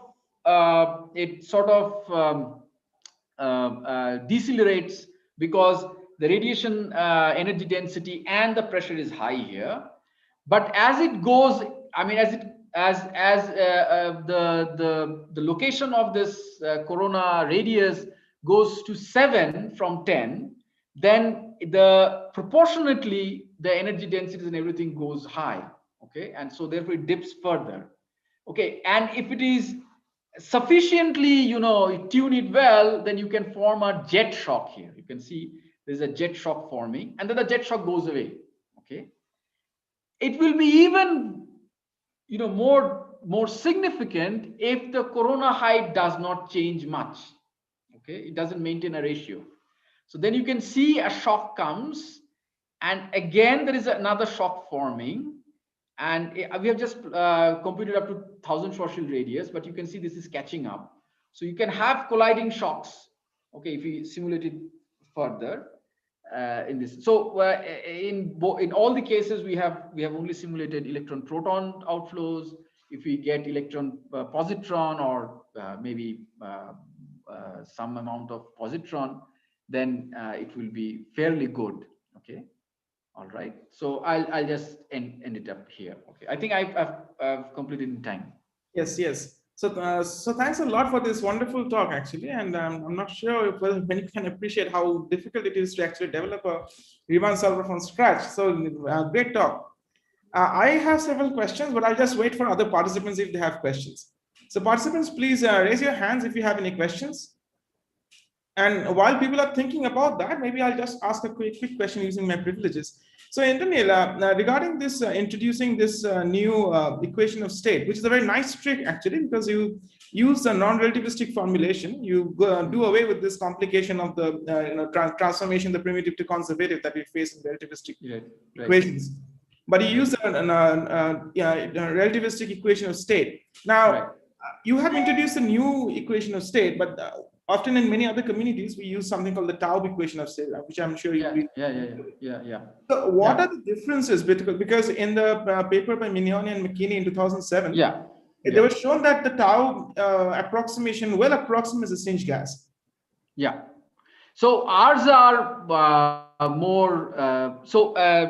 Taub's equation, that is basically the lower limit of Taub's inequality. Was first used by Matthews. Yes. So it's called TM equation of state in the numerical simulation community. Ours are better fit with that because Tau in the lower energy limit, because in our 2006 paper, we actually compared the equation of states, Taub's, ours, and the Chandrasekhar equation of state. And in the lower limit, it is a little bit hotter. Okay, and ours are much closer. In fact, ours are, if you look at, if you remember the plot there, ours is slightly less relativistic in the lower limit. In the higher, it's fine. Okay, slightly.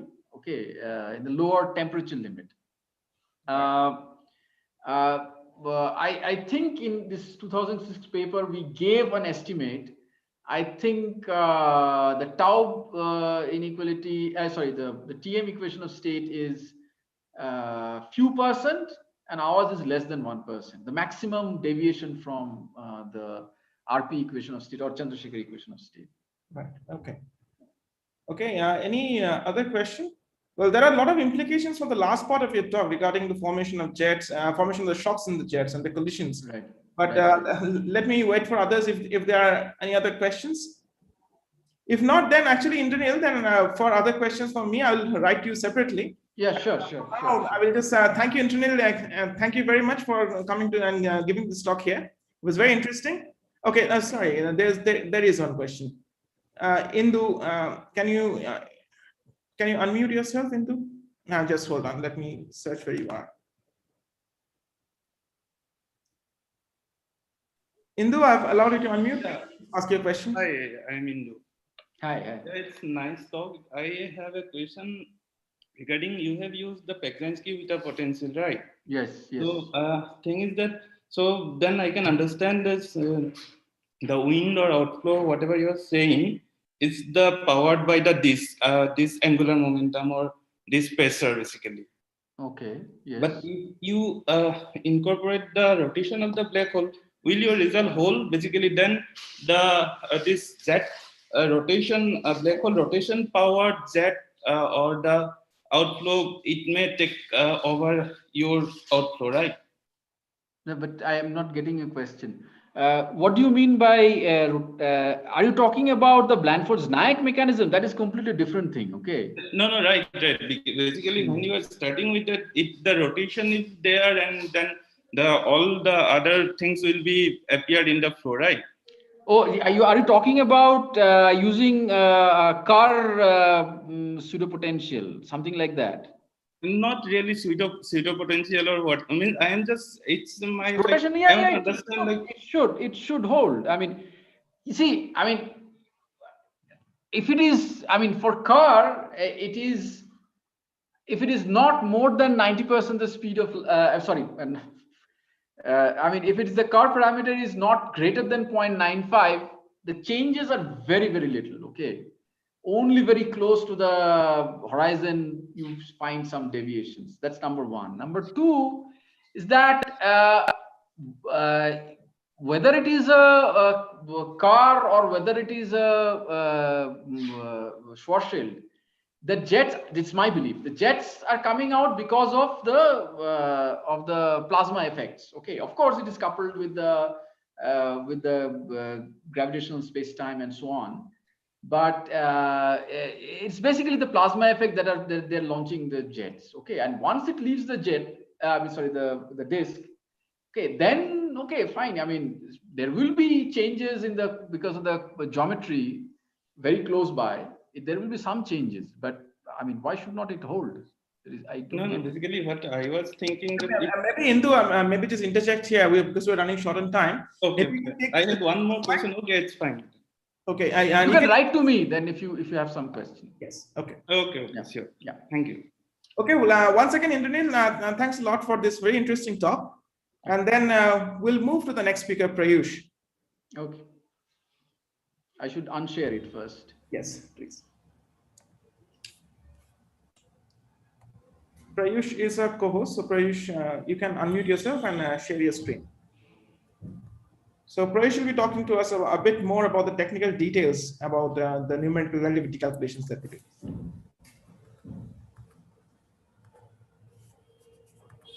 Hi, can you hear me? Yes, Prayush, we can hear you. Okay. So thank you for introducing me. My name is Prayush Kumar. I'm at ICTS at the moment, and I today wanted to discuss doing numerical relativity at scale, especially going forward with the future generation of supercomputers that's coming up. And this will be in the context of a new code that we're developing as part of the Simulating Extreme Spacetimes collaboration. It's called Spectre. So jumping straight into it, what numerical relativity is a rather diverse field, and you can tackle many problems in it.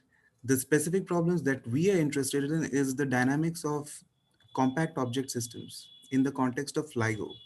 So for instance, here is a movie that shows a full GR solution of two black holes orbiting each other, where the two black holes have masses and spins corresponding to the first gravitational event that the LIGO detector saw 5 years ago. And the colors in here show the curvature of three-dimensional space. And sorry, the color actually show the time dilation, and the depth here show the curvature of 3D space. And the two black objects here are the individual apparent horizons of the two black holes that are about to merge at this point. And the gravitational wave signal that is being emitted is being traced out at the bottom right here. So the movie slows down close to the point where the two black holes sort of collide. When by collide, I mean a common apparent horizon is first found.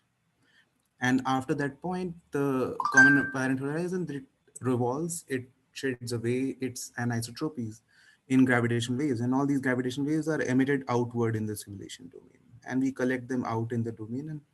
And that's what we expect to see at the future null infinity, which is where our LIGO detectors are situated, right? So this is the simulation that went into the original paper that was published with the discovery of this event. And here's another simulation, but here, this time we have a neutron star orbiting a black hole 3 times its mass. And as you can see, as the neutron star comes close to coming into contact with the black hole, it's tidally disrupted, forming a accretion disk of fluid matter. right? And so this is again an example of an event that we haven't seen yet in the gravitational wave spectrum, but we hope to be able to see in the future. So these are the kind of problems that I work on in the field of numerical relativity. And why are they of interest? Well, as we know that the era of gravitational astronomy has begun, and it is currently being dominated by a large population of heavy black holes. So here is a figure that Shukant also showed us earlier in the session. So all of these heavy black holes, what we can see with the ground-based detectors are really the strong field dynamics happening in a few orbits before they merge. And it's in these orbits that a full numerical solution for the waveform is really important, not only to detect these objects or these events, but also to decipher all the physics that's happening in there. On the other side of the same spectrum are the neutron star mergers that we have only seen two of. But then again, a big problem and a big important problem that LIGO aims to solve is the question of how short gamma ray bursts are formed. What is the role of binary neutron star mergers in them? Of course, we found very strong statistical evidence that the merger of two neutron stars may be the progenitor of short gamma ray bursts, but we don't understand how that happens. There are many numerical simulations that are able to produce these bursts numerically in computers, but then again, they require using some approximation or some tweak to the initial conditions. And we don't yet have an ab initio satisfactory understanding of how this phenomenon is actually happening. So in the business of solving Einstein's equations, which is the hard part in doing numerical activity, at least it was at the beginning, the way we do it is we divide the four-dimensional space-time into slices, three-dimensional slices of space along that go along arbitrarily chosen time coordinate, and this time coordinate is chosen to be somewhat well behaved in terms of its numerical behavior. That gives us 6 second order coupled partial differential equations that are hyperbolic form, and they tell us how various curvature quantities evolve from one spatial slice to the next and to the next and so on. And we also get 4 second order elliptic PDEs that must remain satisfied amongst the curvature information on each of these slices individually. And while doing numerical solutions, what we do is actually simply evolve these 6 equations while hoping, or there's a clever way that how we treat these constraint equations in order to avoid actually solving for them at every time step. So what has made all of this challenging? Because the first simulations of binary black holes were attempted way early in 1960s, and it was not before early 2000s that a final black hole merger was produced. It took more than 4 decades to do this. And there are several factors that went into what made it so difficult. The first, of course, is we have a wide range of length scales, right? Because if we take the small black hole to be a size of order 1, then the distance between the two black holes may be of order 10, the wavelength of emitted waves may be of order 100, and we want to put the outer boundary of our simulation domain at least 10 times outside, 10 times lambda GW outside of the system. So as you can see, we have 3 to 4 orders of magnitude in length scales to resolve. Then it wasn't known exactly what coordinates to use for a space-time which we don't know yet, right? Because that's the whole goal of evolving. We didn't know how the field rather didn't know what the space-time would look like near the merger of two black holes. Then of course, putting a singularity on a grid can be troublesome for obvious reasons. And this was a challenging problem. A couple of different ways of tackling it were invented, but really the hardest problem was the fourth one here, which is that the violation of Einstein constraint equations, they always seem to grow exponentially, starting from numerical errors. We found an exponential growth in the violations of these 4 constraint equations, which are basically 3 momentum and Hamiltonian constraint equations, or GR. And this was what remained untamed for several decades, and which basically was resolved in early 2000s were Franz Pretorius's first solutions to the full problem of BBH merger. Of course, amongst other challenges are resolving shocks in a dynamical geometry. And of course, are the computational challenges as to we are solving six equations in tensors, which give us between 20 to 50 free variables. And because of the smallest length scale in the system, if we take a global time step, if we do global time stepping, then because the Courant condition tells us that our time step should be as small as roughly the smallest length scale of the system, and which again increases the computational cost. And of course, we most of the codes, including our original code, wasn't using all the computing that was available to us efficiently. And finally, all of these challenges, they tie into the fact that the solution required by LIGO has to be quite accurate to the phase errors that was allowed, that was less than 1 radian in more than 20 orbits, which is not the easiest thing to get. But a lot of these challenges have actually been overcome already. So at this point, I want to introduce our original first code that made the two movies that I showed you earlier. This was called the Spectral Einstein code, and this was developed in collaboration with people at Cornell and Caltech, and CETA and Max Planck and California State University and Washington State and ICTS as well. So the problems 2, 3, and 4 are currently the most researched problems, and they have been pretty much solved. We have several ways of representing singularities on a grid. I'm not going to go into the details of that. We have several ways of making sure that the constraints of the Einstein system don't grow. They remain near zero as we want. At least they remain at a control level. And we have a bunch of different coordinates or coordinate gauges available that are relatively amenable to numerical simulation. So that is all fine. Even length scales we are able to resolve by using highly adaptive mesh refinement that is available in spec, right?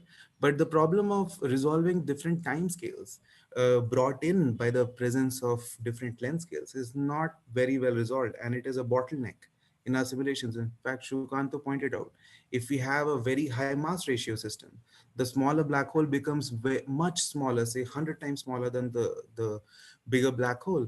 Then the distance between them, our smallest and largest length scales are separated by 5 orders of magnitude. And at that point, global time stepping simply makes the simulations crawl at a very slow speed. And I'll talk about why. Again, resolving shocks is something we can do, but not very satisfactorily. And the first and fifth problem then tie in very deeply into the question of computation challenges and accuracy requirement, of course.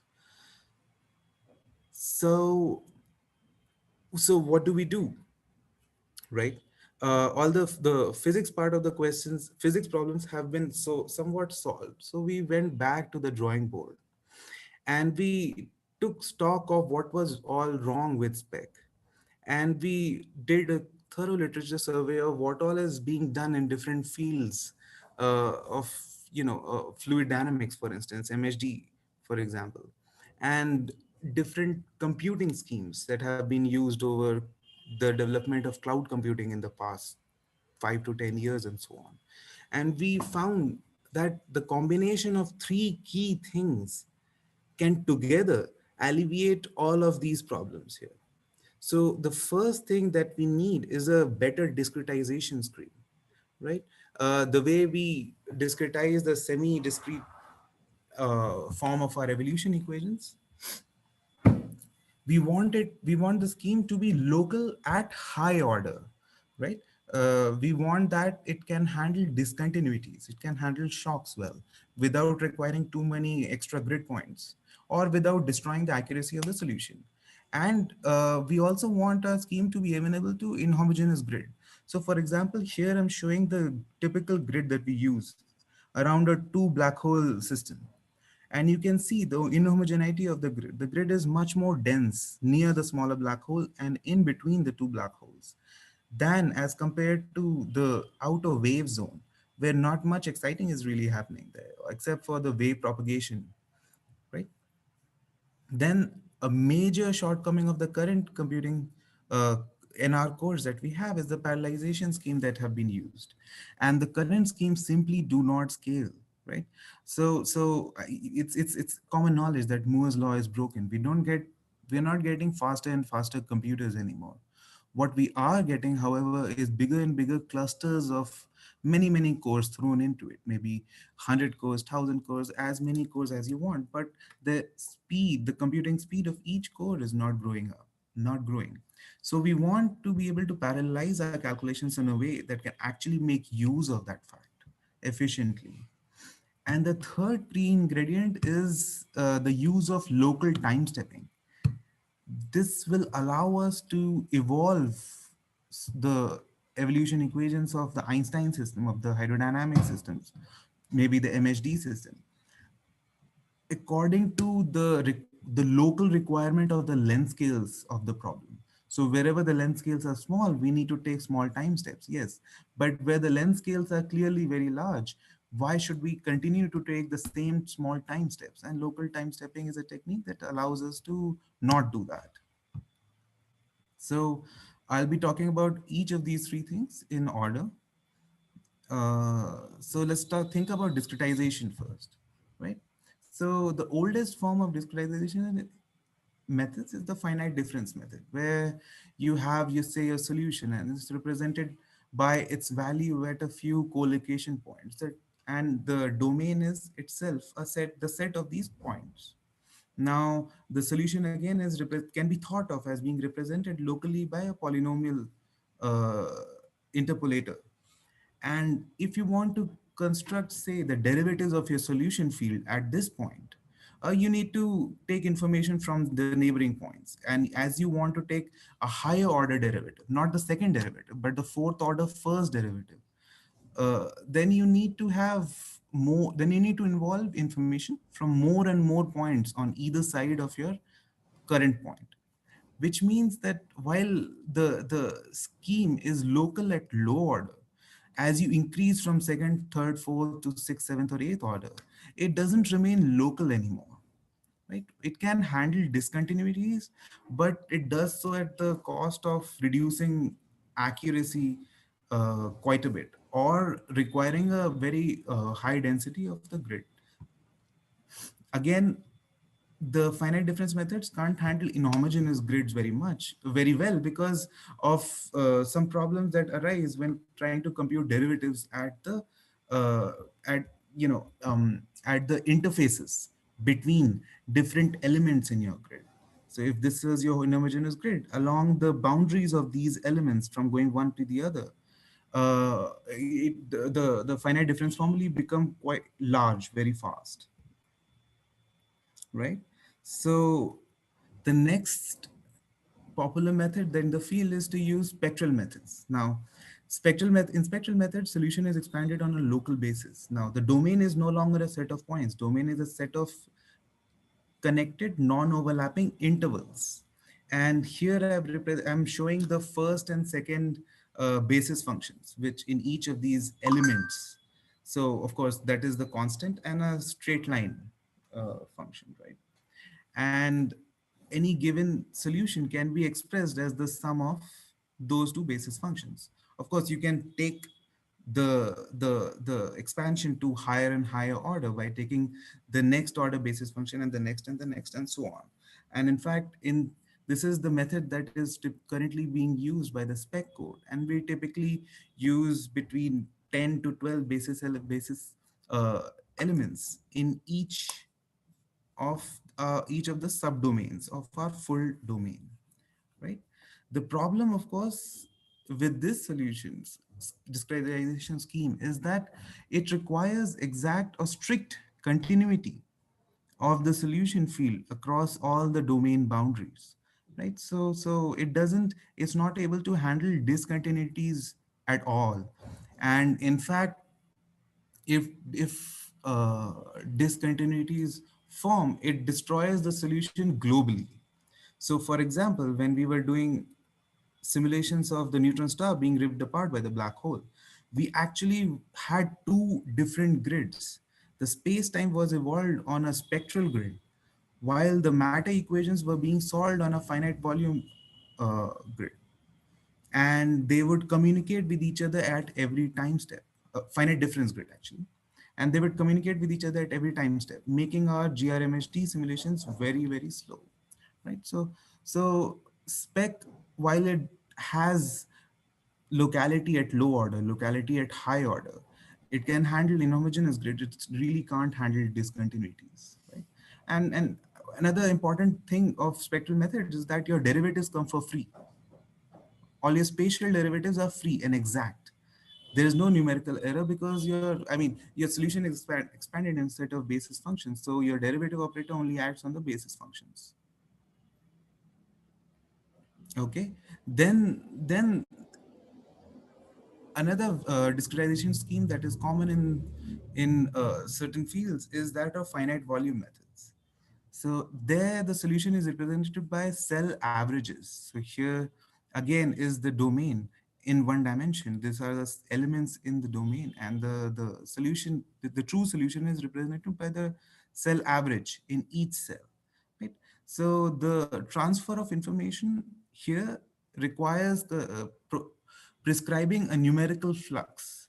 And there is some arbitrariness in how we can prescribe this flux.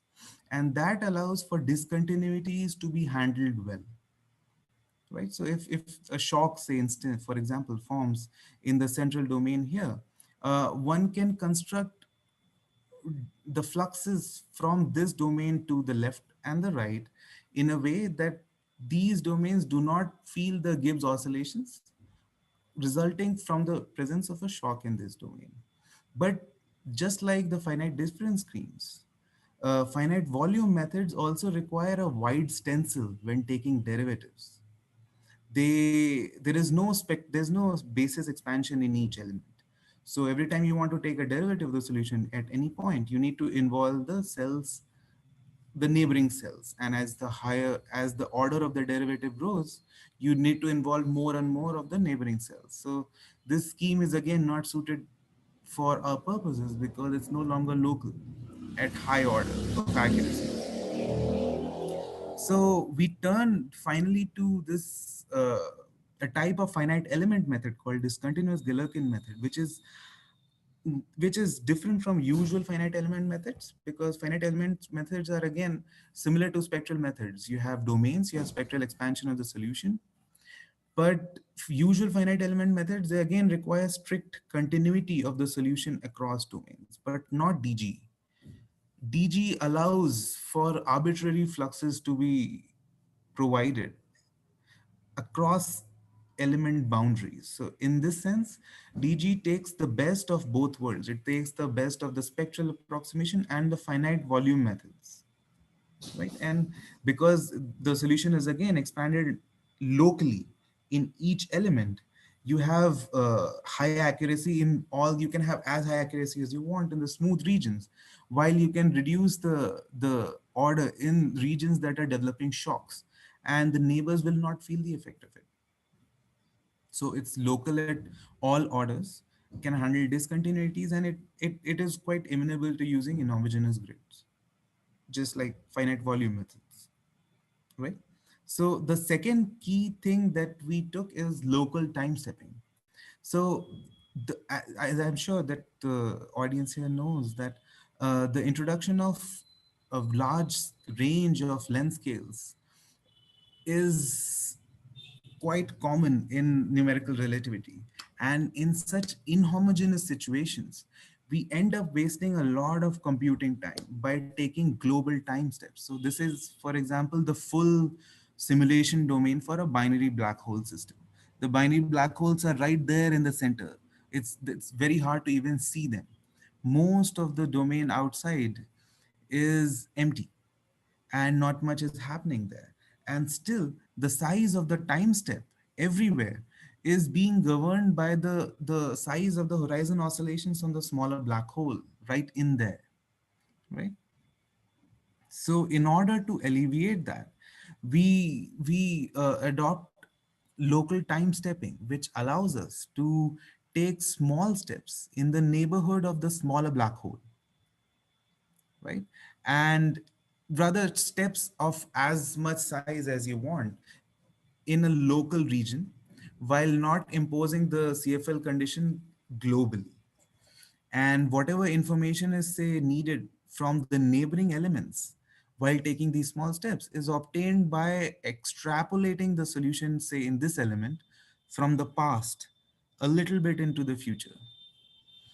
And yeah, this allows for a huge gain, or rather huge uh, reduction in time stepping cost. Okay, so another new paradigm that Spectre adopts, and this is really the revolutionary technical change that is being used here, is the parallelization scheme that we do. So currently, all codes that at least that I am aware of, the way they parallelize the solution of the problem is that they assign each element to its own core or to its own CPU, and all the computation of the derivatives, the right-hand sides of Einstein equation, of Euler equation, or whatever system you're evolving, for that domain happens on that core. And you can, of course, maybe use 4 cores for that domain or 8 cores per each domain and so on. But the point is the parallelization is done based on how the problem looks in the spatial dimensions, right? Which again, in the presence of inhomogeneous length scales, leads to a lot of wastage. For example, what happens really is, I'm showing only 4 tasks here, but what happens is if you're running this simulation on 80 cores, right? Then most of the 80 cores, approximately above 72 cores of those 80 cores, would complete their calculations in less than half the time, as much as it would take the smallest computer to finish its calculations. And the smallest that task, that core will typically be solving, will typically be revolving, doing the right hand sides around the smaller black hole. So we end up wasting a lot of core hours simply waiting for the slowest guy to finish. The Prayush, task based. we're just running a bit short on time, so I'll ask you to please wrap up in a few minutes. Thank you. Sure, I'm almost done. So what we do is a task-based parallelization scheme. So now this parallelization scheme has nothing to do with how the problem looks. So suppose this is a computational domain. This is all the cyan of the squares are our elements. The purple ones are the interfaces between the elements, right? And say we need to calculate volume derivatives here and the flux terms on the purple rectangles here. All of these calculation requirements are taken in a global object space. Their dependencies are calculated. And then there's a scheduler process, the task-based scheduler, that reorders these calculations and redistributes them to each of these cores. And while some of these calculations are running and the others are waiting to run, the scheduler figures out what data is needed for the next calculations, and it starts to already copy over data for those calculations. And in doing that, the cost of communicating data is pretty much hidden behind the cost of doing the actual calculations, right? So so it results in an asynchronous execution of the tasks, right? If these are the 3 execution phases, bits of each of the 3 phases are ordered in terms of their strict dependency, and they can be executed in pretty much arbitrary order as long as their strict dependency is obeyed. So finally, let's move on to some quick results. So our code is still under development. It's been under development for about 6.5, 7 years now. Uh, these are some scaling results on the Blue Waters machine that I'm showing here for the 2D MHD equations being solved for the Orszag Tang vortex, which is essentially a problem where 4 or to 5 different shock fronts form and they interact with each other to get supersonic MHD turbulence. Now, the thing to note here is how well Spectre's solutions scale from as few as 20 cores to as high as 500,000 cores, or at least 250,000 cores here. right? So this is the kind of scaling that task-based parallelism enables. All of our current codes, they scale well up to approximately 100 cores, after which point distributing the computing on more and more computers no longer helps, right? So yeah, so so one more thing I wanted to point out about this figure is that it is possible to use current methodologies to scale this well, but it typically takes several postdoc or team years to actually do it on a single machine. While this figure was made by Scott Field at UMass Dartmouth, and where he took the code directly from his laptop, Spectre code from his laptop to the Blue Waters cluster, when within a day he was able to achieve this scaling, which means that this is not after several rounds of hardware optimization and so on that we get this. It's really the power of task-based parallelism that we are seeing here. And yeah, so this is some more results on how task-based parallelism performs. So y-axis shows the total CPU's usage as a function of time. So this simulation is being done on a single core, so you can see everything is happening in order because there's only one core. But as you include, say, 12 cores, first of all, you can see that still almost all the CPU is being used at all times, right? No computing is being wasted. But the synchronicity of the task is being lost. There's no strict synchronicity anymore. And that's the nature of asynchronous task-based parallelism. So this is a problem where we have a cylindrical magnetized blast wave expanding into a region of low density. And this is for the Orszag vortex MHD problem. And here it's a similar result. It starts out as synchronized and becomes asynchronous later. The black shows the cost of doing the scheduling of the tasks. And for this problem, the scheduler was actually quite expensive, but still we are still using 100% of all the CPUs available at all times. So there is really no wastage at all of computing. Right. So to conclude, Spectre is a radically forward-looking computational physics code, I would say. It's not just astrophysics code that adopts the current best known paradigms in all relevant things. For example, the way we discretize, the way we do time stepping, how handle inhomogeneous time length and time scales, and the way we parallelize their calculations. And as you have already seen, task-based parallelism scales very well, and there's no reason it will not scale to the future of exact scale computing. And as to the status of Spectre, Einstein and MHD equations have been implemented. We are done with boundary conditions for both the evolution systems. We are still awaiting control systems to be implemented, which will control how the adaptive mesh refinement works and how we track the apparent horizons of the black holes dynamically. So that is still ongoing.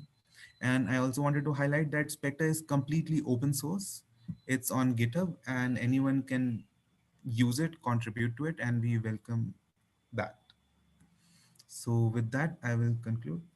Well, thanks a lot, Prayush. And this was a fascinating talk, especially for a finite volume person, to see the updates and the optimization you've managed with this hybrid structure that you have. It's very fascinating. So I'll open the floor for questions. Shukanto has a question, but before Shukanto, I'll use my chair privileges again to ask you a question myself. Now, you are talking about this different things about the discontinuous Galerkin and the finite volume and how they are different and how you can take the both worlds.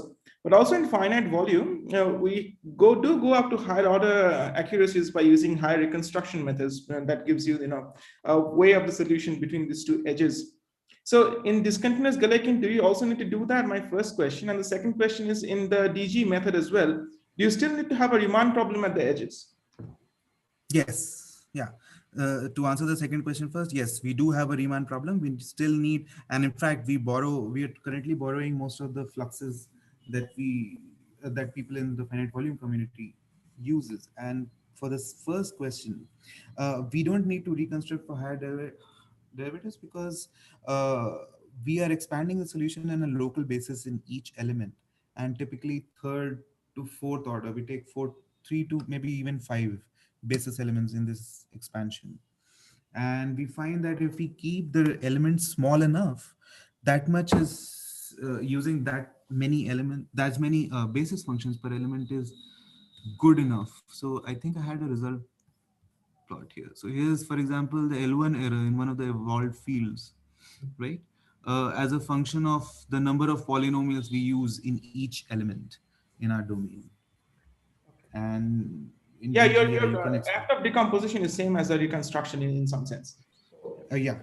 Yes. Except this is strictly local. So you don't need information from your neighbors in this. So let Shukanto ask, then I have a question as well. Yes, Shukanto, please go ahead with your question. Okay, yeah, thanks, Pravesh, for a nice talk. I have a somewhat broad question. Something like 8 to 9 years ago, various numerical relativity communities got together and they compared their binary black hole waveforms. That was a very assuring exercise because we could check how consistent the different codes were, and that then gave us the confidence to pursue real data with the best waveforms we had then.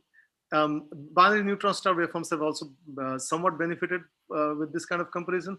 But then, one of the next discovery spaces is post-merger waveforms for neutron stars. And there we know that things are not quite consistent. Do you have any notion for what would be required to achieve consistency for the post-merger object across different codes?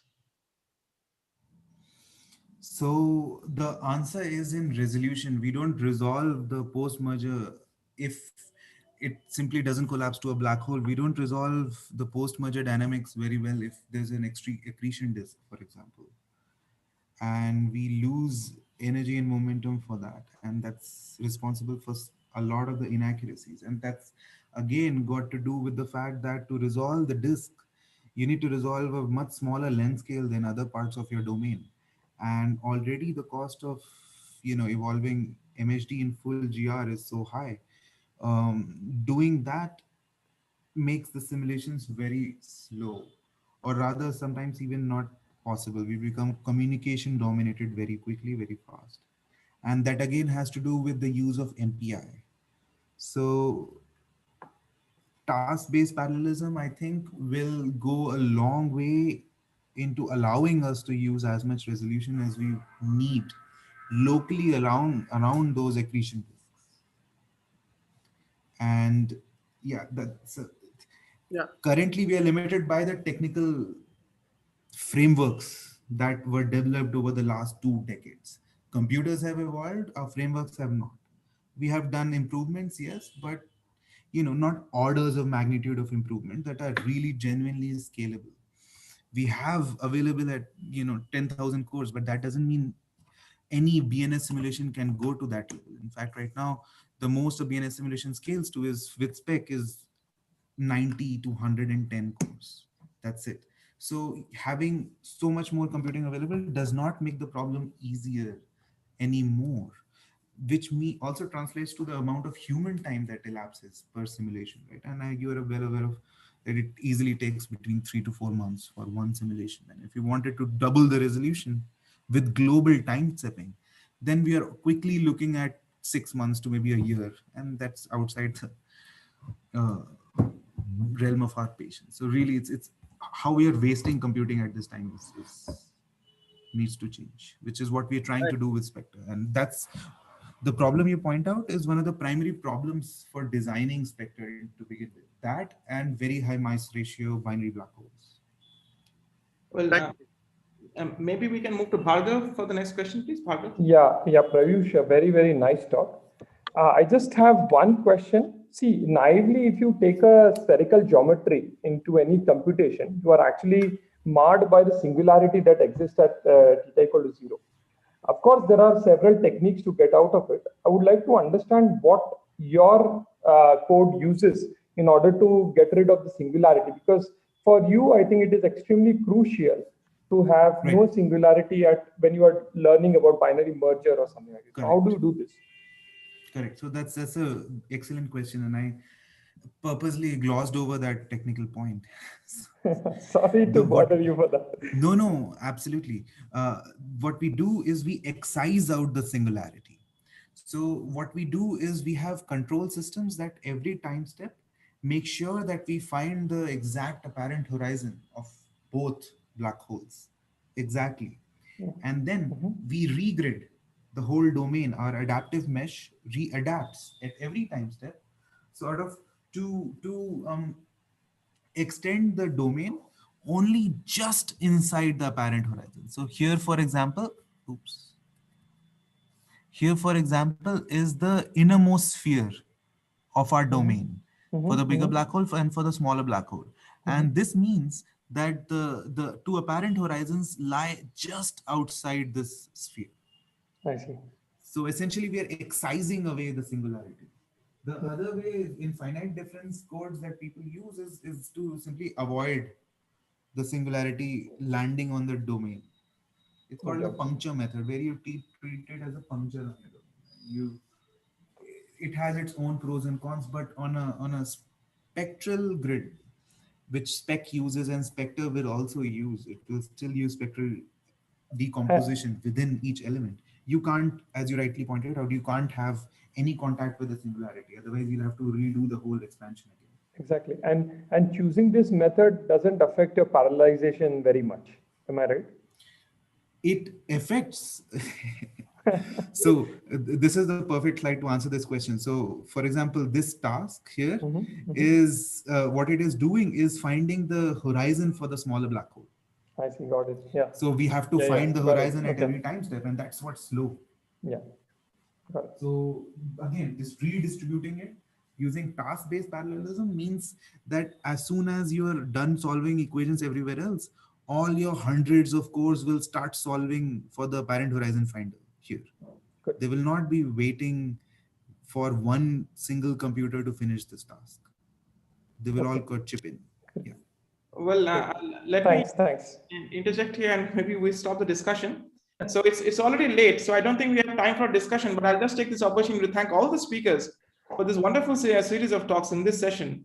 And it was very illuminating, and to see how numerical relativity is actually being useful now and being expanded to large HPC systems and giving us good results. So with this, I thank all the speakers again, and then hand over to Sharanya for some closing remarks. Yeah, thank you very much. So it was actually great to see that some of the ideas from fluid dynamics, computational fluid dynamics being adapted to numerical relativity. I was very pleased to see that. So just to summarize, so we had a whole range of talks, which was divided into 4 sessions, starting from code development strategies to solar and stellar physics, galactic and extragalactic scales, and then astrophysical relativity. And when we were in the stage of proposing this workshop, so it was our unanimous decision that if we were to conduct such a workshop, so we would like to bring together people from different fields of astrophysics, where the common thread was they were all doing computation or some aspects of computation, so that the participants should get an overall view, an overall landscape. And I think that today that probably has been achieved, and all of us have something to take home from this meeting, particularly our young students, who I hope will be the simulators of tomorrow. And so I hope that they have sort of got an idea of the landscape of computational astrophysics and what different fields of astrophysics are requiring at this moment, and what are the methods that are being used, and collaborations and many things. So just to close this workshop formally, so I would like to thank the scientific organizing committee and the VOC of ASI, and then all our invited speakers. They have been always very responsive to our mails for abstract submission and things like that. And also our participants. So we have had a very enthusiastic response. So we had almost about 250 people registering for this workshop, so which was pretty huge number. And last but not the least, our student volunteers, they're 4 in number. So Argodeep and Gaurav from IIT Indore, and Binakshi and Ankush from IUCAA. So let's give them a big hand. So they have been handling and monitoring all our YouTube, Slack, and everything, and pointing out to us if there is something to pay attention to. And the Slack channel will remain open, so anybody who has any questions can still post there. And I encourage our invited speakers to please attend to those things. And lastly, if you have any feedbacks or comments, you can say it here, or you can write to us in what ways we could have done it better, or things like that. So I would end by saying that let us hope that this is the first workshop in this thing, and in the near future we will see more such workshops spread out over maybe 1 week or 2 weeks, more focused, and we could arrange them at various places in India. So that would be really good. So with that, I would like to end. Thank you very much. Thank you all. Thank you, everyone. Thank you, everyone. Thank you. Okay.